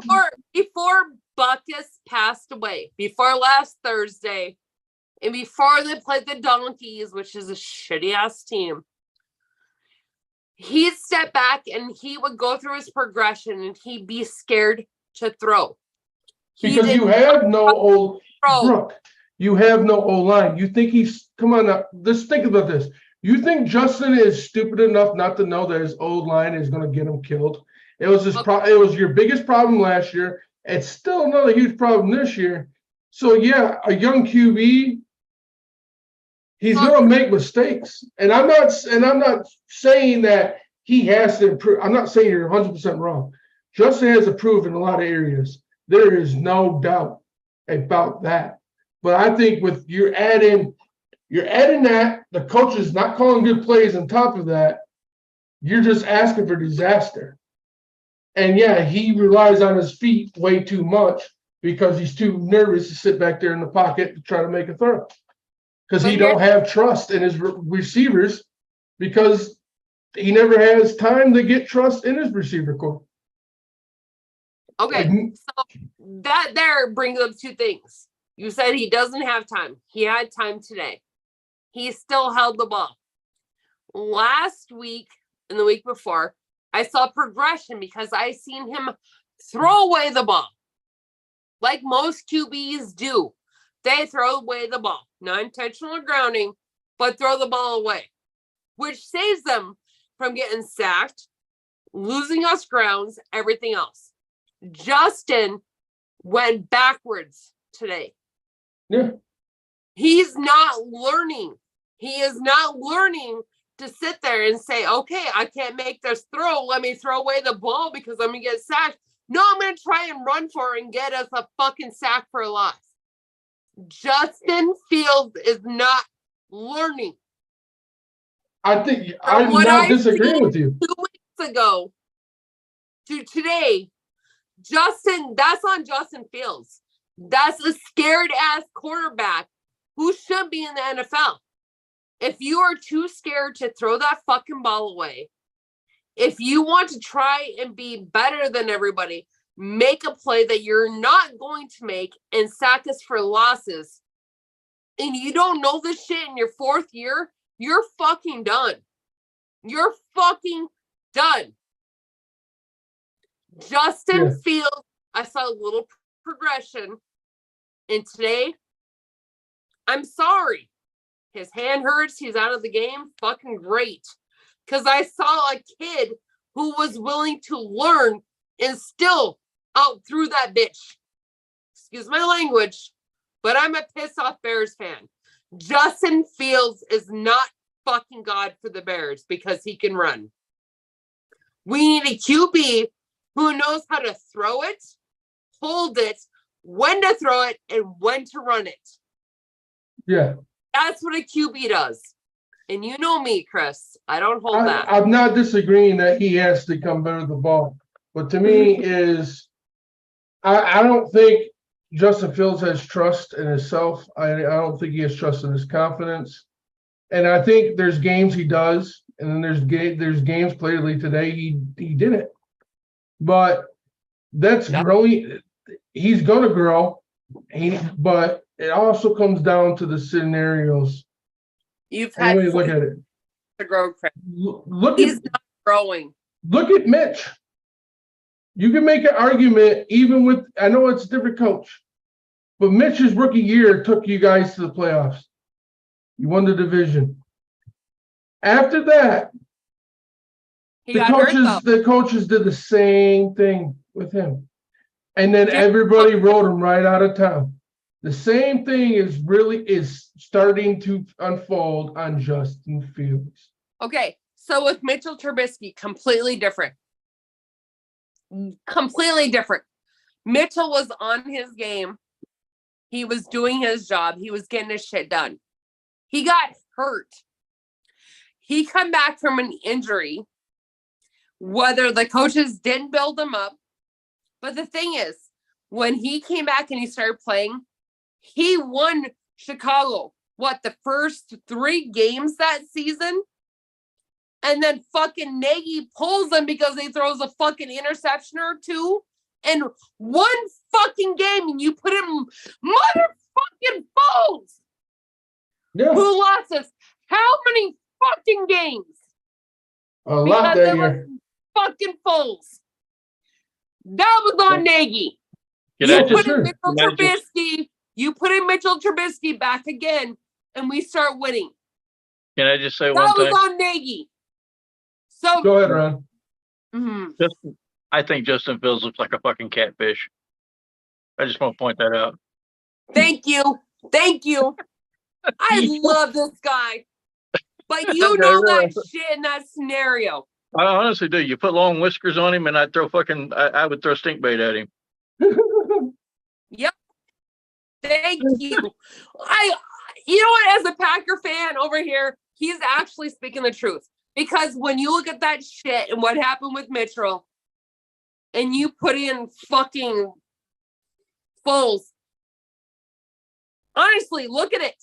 Mitchell had us a winning record that year. You put in Foles, loss.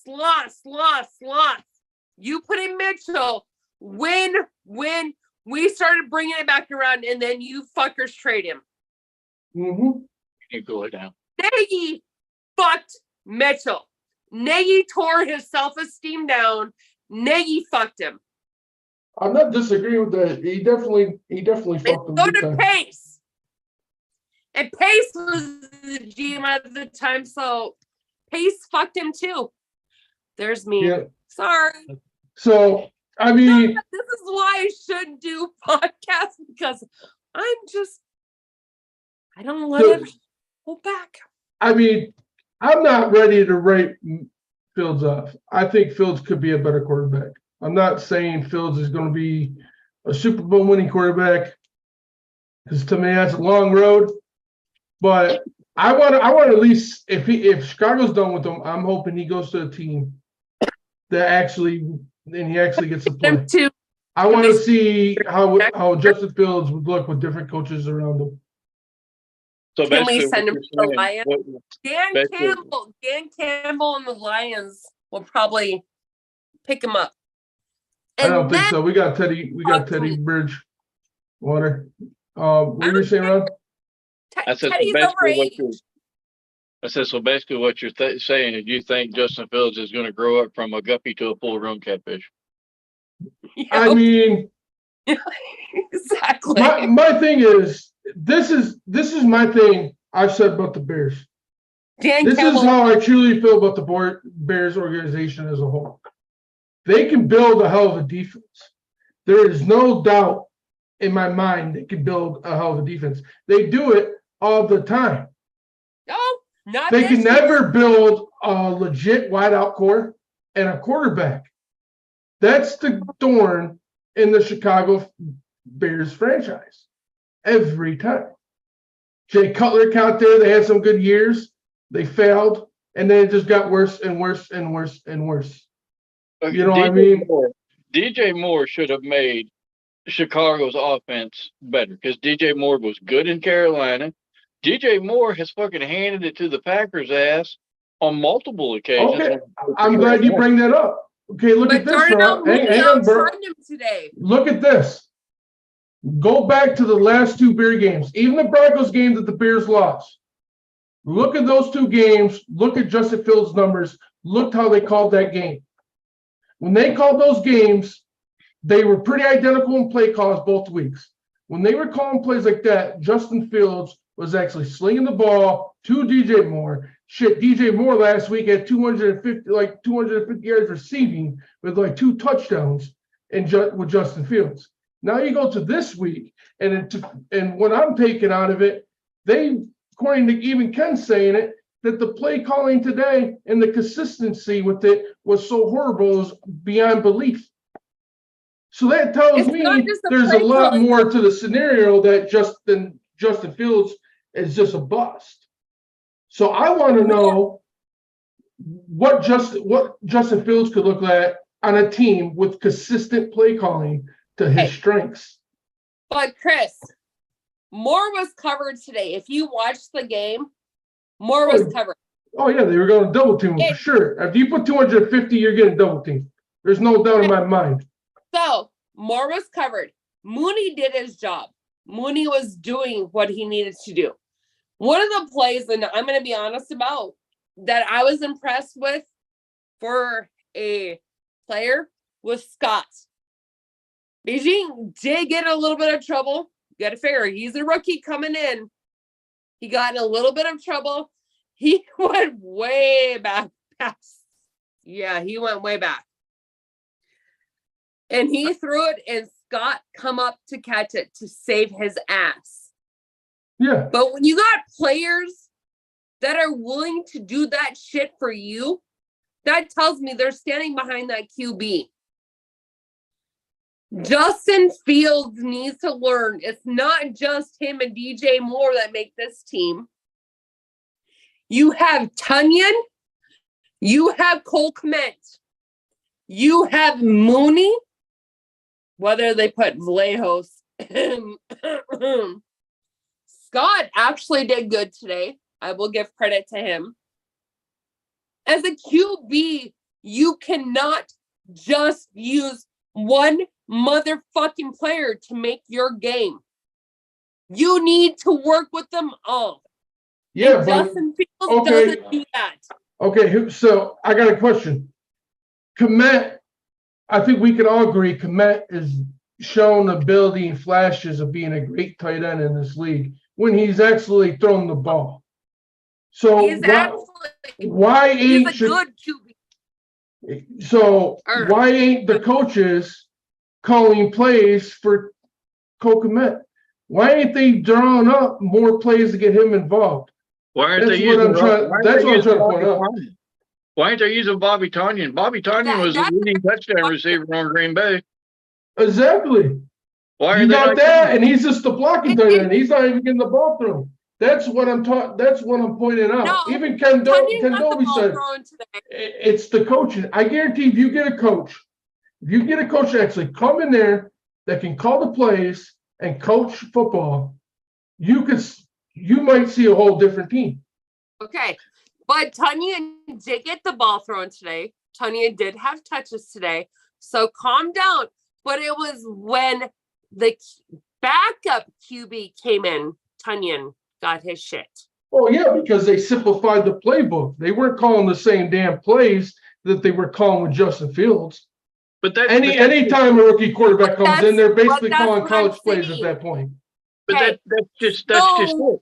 He got the ball when the backup came in. The backup's not playing every week. Justin Fields is playing every week. Why in the fuck are they not having Justin Fields throw the ball to Bobby Tonyan? Because Bobby Tonyan was a big time signing for you guys, or a big time pickup for you guys, just the same as DJ Moore was. I mean, it's not like the weapons are not there. It's just the coaching is not putting them in the playbook, I guess. But I don't know if it's the coaching. But stop. Every QB has people they connect with. We already know this.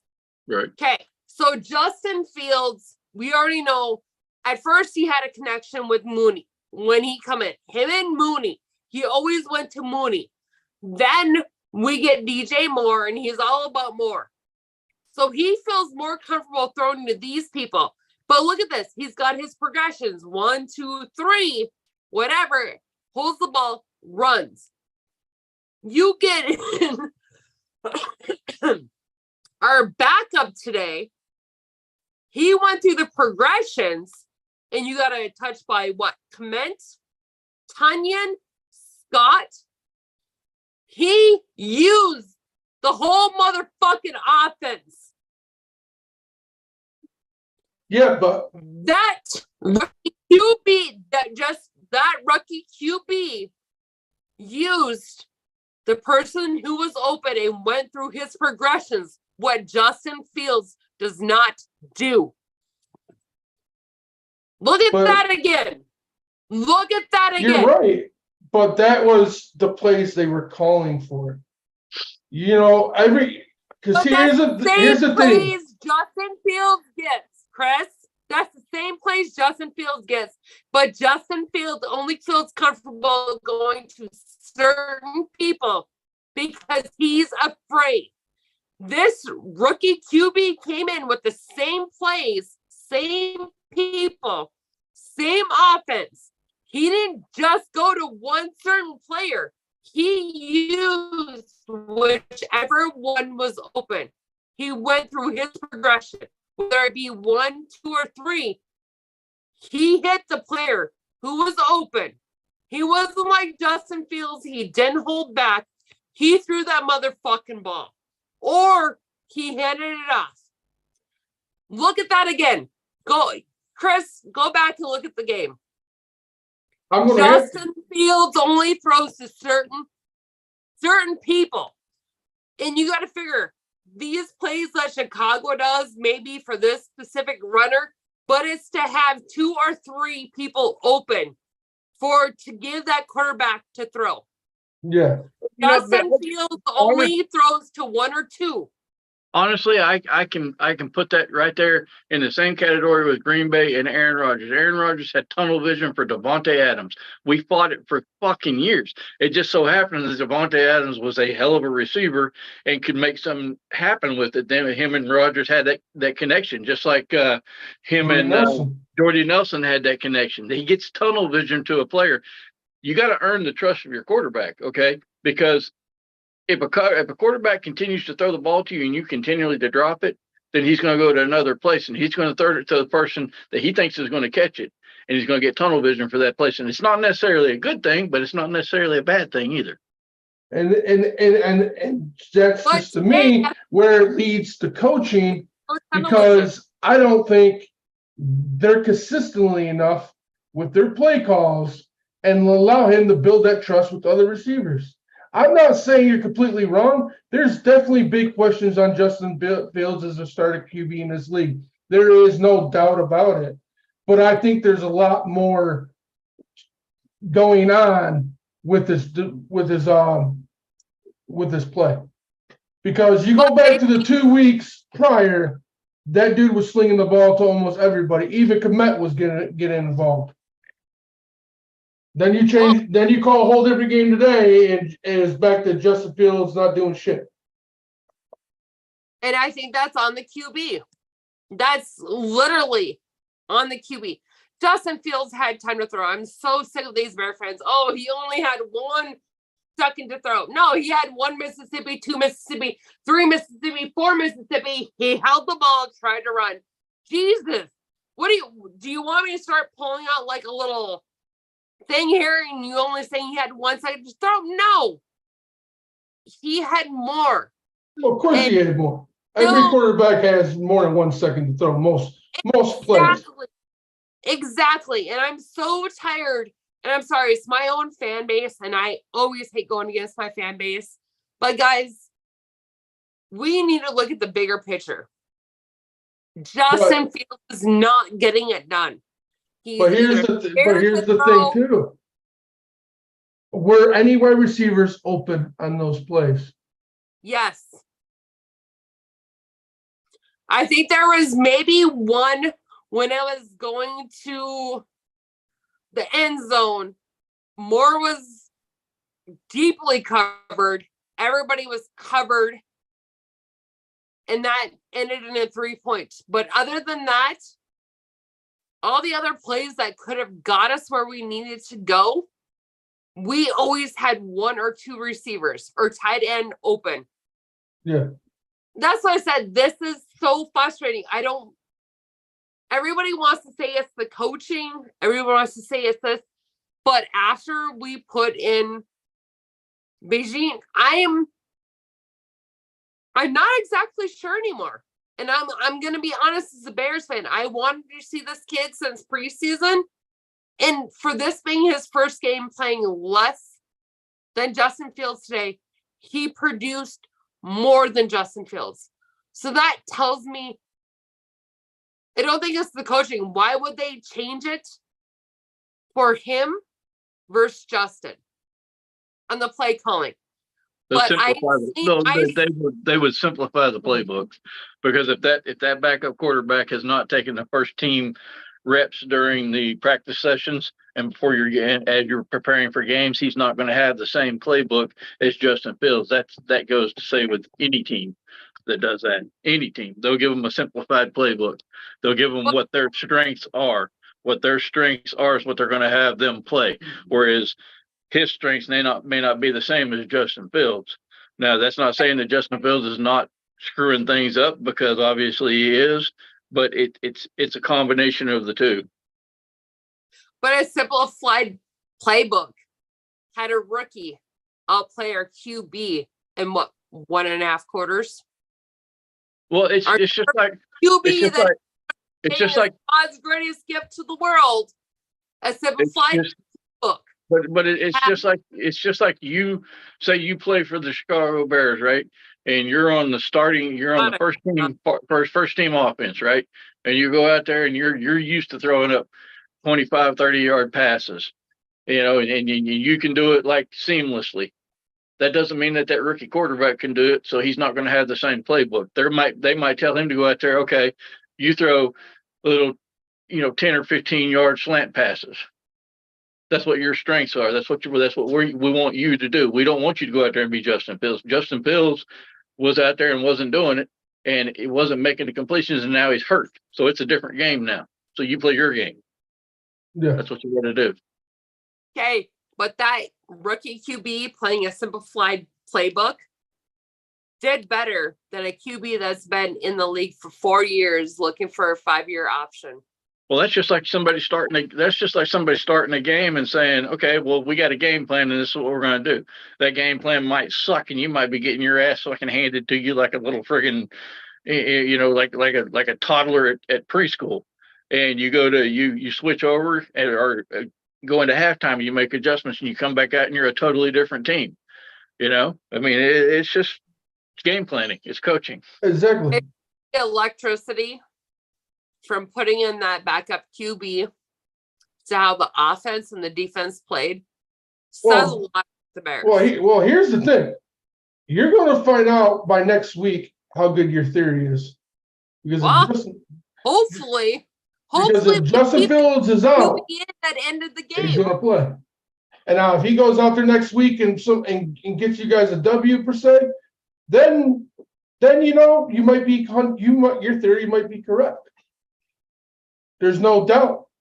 If at that point, if this kid starts coming in and winning games, and Justin Fields is out, then you might found the solution. Time will tell. But as right now, my honest opinion is I don't trust your coaching as far as I can throw. Well, Chris, that's just you. I don't trust my coaching or my QB. Because I could see it. It makes, because like I said, in the last 2 weeks prior, they were balling out. Mitch was slinging the ball, or not Mitch, but Justin Fields was slinging the ball. How much alcohol you had tonight? None. We just been talking about Mitch and Fields. I know. For a minute. So I mean, the last 2 weeks prior, Justin Fields was slinging the ball. So I don't drink. I haven't had a drink in probably 15 years. No, Chris knows when I come on. If anybody, I'm the drunk one on the show. Chris knows this from. Yeah. But past. But if you go, like I said, if you go the 2 weeks prior, Justin Fields looked like a whole different quarterback to what today. And to me, that's play calling. If you're not calling plays that he succeeded and has been doing good for the last 2 weeks to build off that strength, then you're going to have games like you did today. It's just that simple. Game tonight, right now. I hear you. What? Anybody know what the current score of the game is? I'll tell you right now. I don't even know who's playing. Me either.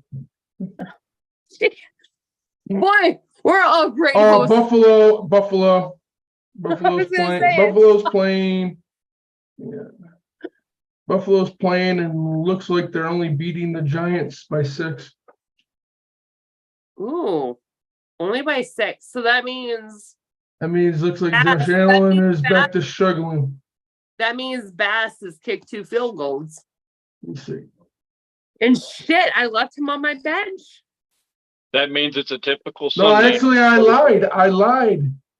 That means Buffalo's it's a, losing 6-0. that What? means that's a Yeah, typical the Sunday. Giants which are. means- It's The the Giants second. are- It's the second quarter with 2 minutes to go in the game. The Giants got the ball, 2nd and 9 at the 42, and Buffalo 6-0. has 0 points. Wow. And here you had me all excited that Bass kicked 2 field goals. I think I put him in over Butker this week. Shit. I think it's funny. I got not you, but I got a kind of conversation with a Chicago Bears fan the other day. Well, I was like last week when they lost last week. Or no, I'm sorry. When they won. We won last week. That's what I meant. That's what I said it wrong. When Well, y'all according won, to he was this, like- he got on there and I don't know. He found me somehow or another. I don't know. A lot of them like to talk shit to me, but that's okay. I like it. He got on there and he was like, "Oh, Jordan Love's never completed a pass 20 yards down the field when he's 0-6 in his first season." Blah blah. He named off all kinds of bullshit about Jordan Love, and I was just like, I sit there and I listened to the whole thing. And I finally, I said, yeah. Well, I mean, you got all your facts. I said, but let me tell you this: is that Justin Fields is can't complete a pass. All he can do is run the ball. But the wind has to be blowing at 14 miles out of the southwest, and the squirrel on the side one has to scratch his right nut, not his left. And I was like, what are you even talking about, dude? I mean, who cares? yeah. Dude, I love this guy. So according to this, is That guy cracked me up. Josh Allen is throwing a pick and then they lost the fumble. So Buffalo's turning the ball over, and that's why they haven't scored. That's why they've had a bad first half. It looks like it. And being a Bears fan, I can honestly say we've been in this rut. I'm used to taking L's. I post shit on my Facebook page about us taking L's all the time. Chris can tell you that shit. The thing is, you gotta laugh a little when your team loses. Don't get butthurt. Apparently, I've had a couple people come at me today, and I have not been afraid to sit there and say, "Hey, here you go. Here's your sign." Whether it loses fans, Ask Chris. Green Bay's lost a couple of games, and I fucking give them hell just like the team that beat them. I mean, I have no filters. I don't hold anything back. If my team sucks, I'll tell you they suck. exactly. So whether if it loses me fans along the way, it loses me fans, but it hasn't lost me actually too many fans. Some I've actually built my fan base out of. This is a great show. Chris always puts on for us. Having new hosts, this is what we want. Input from other fans from the NFC North. Hopefully other fans like Dennis from the Eagles. I mean, it's all NFC right now, but we'd rather get some AFC people on as well. Well, I'll put it to you this way: when I was watching the Raiders game the other day, I was on another podcast with some different people in a Packers group. And when I seen Preston Smith covering Devontae Adams, I literally on the same podcast, and I was in a Packers group with all Packers fans on this podcast, and I literally said, what the fuck is our damn defensive coordinator? Is he on Xanax? What the hell is he doing? Why are you putting a linebacker on Devontae Adams, the best receiver in the National Football League? Where is your head? Yeah. I'm like, I couldn't believe that. And I was like, and then when Devontae Adams caught the ball, I was like, you're damn lucky you had safeties back there to stop him, because Preston, Devontae Adams was running along and Preston, he's like at a jog. He looked like a freaking double whopper trying to chase a freaking French fry. Yeah. I was like, what are you doing? Yeah, I seen that play you're talking about, and I'm like, this makes no sense. I am so using some of Ron's like terminologies, double whopper chasing a French fry going forward. Just so you know, Ron, dude, I love you, buddy. Even though you are a Packer fan, you've got some of the best terminology I've heard today, and I am so gonna start using that shit. I just call it the way I see it. I mean, and it doesn't have to be my team. I'll do it about everybody else's team too. I don't care. I am so glad you come on tonight. You've been a breath of fresh air. You've made me laugh about your terminologies and how you look at things. Dude, you need to come back, do more shows with us. You're awesome. I do them from time to time with Chris. I haven't been doing a lot with him because I've been doing some remodeling on my house and everything. My house has been a fucking mess. So, you know, as I get the rooms done and stuff, that's why I'm sitting in the kitchen tonight, because the rest of the house is a mess. Well, when you have time, even if the house is a mess, I have a background on my thing, as you can see. Chris, I think yours is in your house, isn't it? Your background? Yeah. No, my background's the same as yours, same stuff. I haven't bought I'm going to buy a green screen so I can do more here soon. I've actually got autographed NFL helmets. Ask Chris. I mean, I've got a hell of a backdrop. It's a mess right now. I have helmets. I have signed footballs. I have painting. Yeah. I have a ton of stuff in my house, which obviously it's not on here because I have the back screen on. But Ron, we'd enjoy having you on anytime. Come on and talk football. And I am just like the Whopper chasing the French fry the streets. My new thing. It's the damn truth. I mean, I was like, the Whopper chasing a French fry down the street. Fuck! Look at that bitch. He fucked up. No, I mean, I was sitting there. I was like, when I seen him covering it and I seen him throw it to Davante Adams, I was like, I hope they score. I hope the Raiders score. Because why would you be that damn dumb to put a linebacker, especially Preston Smith? Now, if it was Devondre Campbell or something like that, somebody that could actually keep up with Davante Adams, but not a double whopper. That's, you know. double whopper. Preston Smith he's a big dude, you know. I mean, it's not like you're going to move very quick. Huh? You're making me hungry right now. I really kill for a double whopper with extra pickles. You're gonna have to get off here and go to McDonald's or Burger King. I'm sorry, Burger King. I live an hour and a half away from the nearest town. I'm not going to get me a double whopper. I'm just going to make me some tacos. So Tyreek Hill scores a touchdown today, then grabs his cell phone and does a backflip, gets called for taunting after the play. Fines expected once again after this play. Which one, Tyreek Hill? Yeah. I guess he grabbed the cell phone and did a backflip in the end zone and got called for taunting. That's a bunch of bullshit. I am so tired of this taunting shit.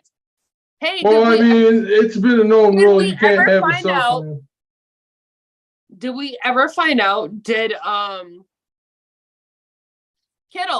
George Kittle, did he get a taunting call for wearing the "fuck you Cowboys" shirt? No, he didn't get a taunting call, but he got fined $13,000.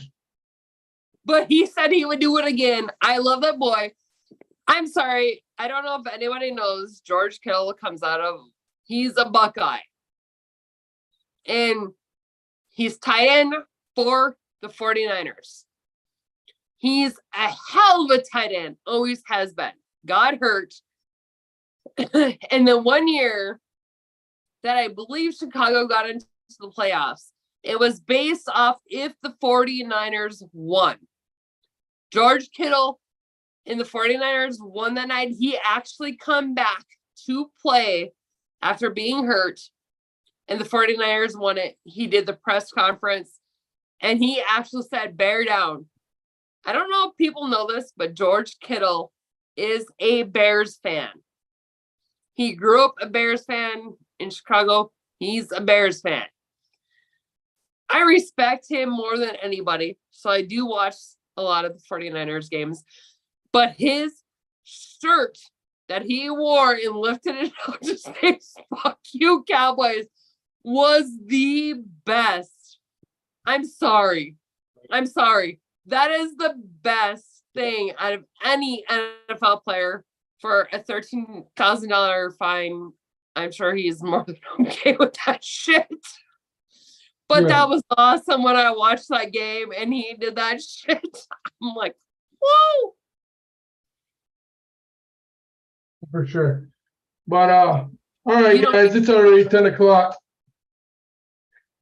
We Yeah, I ran. need to watch some of the game. Just a little bit. Yeah, Yeah, I'm let's- sorry for the late delay. I went to a buddy's house, had to drive home real quick and all that. But it was a good game. Next week should be no problems for me because I'm pretty sure Lions play at 1 o'clock. So I'll be done in enough time for sure. I don't know when the Packers play, so I think you guys are a 1 o'clock game. You might. I who the think. hell are they even playing? I'll tell you right now. I have no idea when the Bears play, but regardless, I should be okay. I'm a little drunk right now, but I should be okay for next week, hopefully. Wait, what time do they play? Tell me again. I might be drunk again. Packer, you guys play at 4:25 tomorrow, Ron, or next Sunday. Okay. Okay, Who we playing? I will not The be drunk Broncos. on next week's show. Hey, we might So win that's that. a good thing for me. Is that a good thing for you? That's a good thing for me. I won't be drunk on next week's show because they played early today and I had to start drinking. And then I had that Brandon dude, which me and Brandon are actually pretty cool guys. If anybody doesn't know much shit, everybody's seen this stuff on my Facebook page. But Brandon and I, the other Bears fan that we've been going rounds today, me and him are cool. We get along. We're good. We like to talk a lot of smack, I guess. Nothing wrong with talking smack. My dog is getting on my nerves. And my dog just busted in my my room too, and I was like, Well, I haven't seen you all night or all day. Like, come on. this one wants to go upstairs and be with his mom, but his mom has got another dog upstairs right now. Damn. I don't have any wieners in my house. I'm good to go. I just got pussy running around here. Kitty cats. I got two cats myself. Or somewhere. Chris, you got it. You're good. But yes, she's pregnant again for the second time this year. And I just lost my older cat. So I'm like, oh, I don't want to deal with this. But it is what it is. So everybody, thanks for tuning in tonight. From me over here in North Dakota, the half-assed drunk Bears fan who's been quite entertaining on Facebook and everything else tonight. Oh yeah. And now she's hungry for fast food. I am, and I can't go get it, so I gotta go make me something. Probably ramen noodles. Actually, I'm gonna make tacos, but ramen noodles sounded good there for a minute. Well, the next time I'll change my analogies from fast food to something you might have in your kitchen.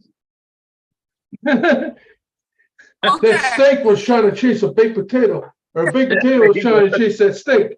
Ramen noodles chasing a spoon. Before we do this, open up my fridge so you can see what I have inside. There you go. There you go. I'll work with what I have. That baked potato was chasing a baby carrot. But seriously, that Whopper sounds really, really good with extra pickles and mayo on it. Oh my God. I'm still craving a Whopper. Run! I don't want extra cheese on it though. I just want a Whopper with extra pickles and mayo. No extra cheese. No, wait a minute. If it's a Green Bay analogy, you gotta have extra cheese, because it ain't easy being no. cheesy. Look, No. hey, it ain't easy being cheesy.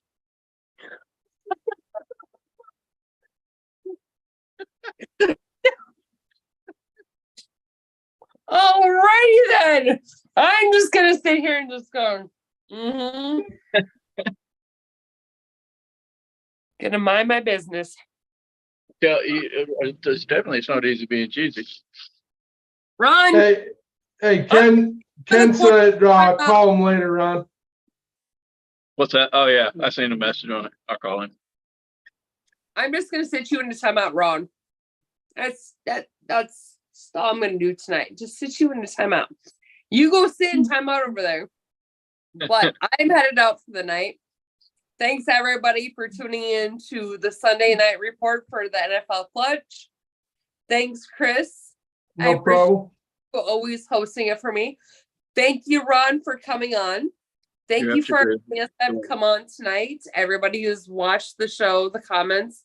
I know we're working on it to get more comments, everybody, to where we can respond to it. Chris can see them for now. The rest of us really can't. It's a work in progress. Real soon here. We love all of you fans. You guys want to hear something, hear us talk about something, talk to us. But obviously, as you can see, we're all NFC North host. We all love our NFC North teams. Obviously, Hey, I'm not it's still fuck the appreciative Bears of and my fuck the team. Packers. But I'll talk Yeah. shit about I'll talk shit about any team, including mine. I don't care. Yep. And obviously, we can all see, like I said, we're all fans of our team in the NFC North, but I'm not appreciative of my team. Everybody knows it right now. But I do love my team. I am still a hardcore fan, regardless of what people say, do, whatever. Grow up. We all have growing pains, as Ron had said earlier. That's just how we are, how it is in this game. But we stick beside our team, win, lose, or die. Which none of us are dying anytime soon. But look, at the end of the day, all these teams that go out and play and lose, they still get on an airplane and they still make millions of dollars more than me. So I don't feel sorry for them. Exactly. so if I talk shit about my team, it is what it is. I want the best for my team. I always want to see my team win every weekend. But as being a true fan, I know that's not always the case. And some people need to get off their high horse. Our QB is not all that in a bag of chips. Hate on me. It is what it is. Also be on next week. And depending on who's our QB, also talk trash about whether they're good or not, but talking shit on a rookie who threw our own number one QB. Shut your mouth, bitches. Go lay down tonight. Own the loss. Be a good Bears fan and root your team on. I'll end my session with this, just on the off chance that anybody from the Green Bay Packers is watching this podcast, which is probably not going to happen, but I will end my broadcast on this. Aaron Jones, please go to work and play football and quit sitting on the sidelines. And David Bakhtiari, pack your fucking bags and get the hell out of Green Bay. We're tired of paying you for doing nothing. Goodbye. Nice one, Ron. Nice one. Good. All right, I'm out. guys. You can catch us. You can later on. You can catch us on me and Dave on Tuesday, 8:00. We'll go over week 6 and talk about week 7. Go over all the news and injuries prior. Thank you guys for tuning in. Thank you, Brooke. We'll see you next week. Night, guys.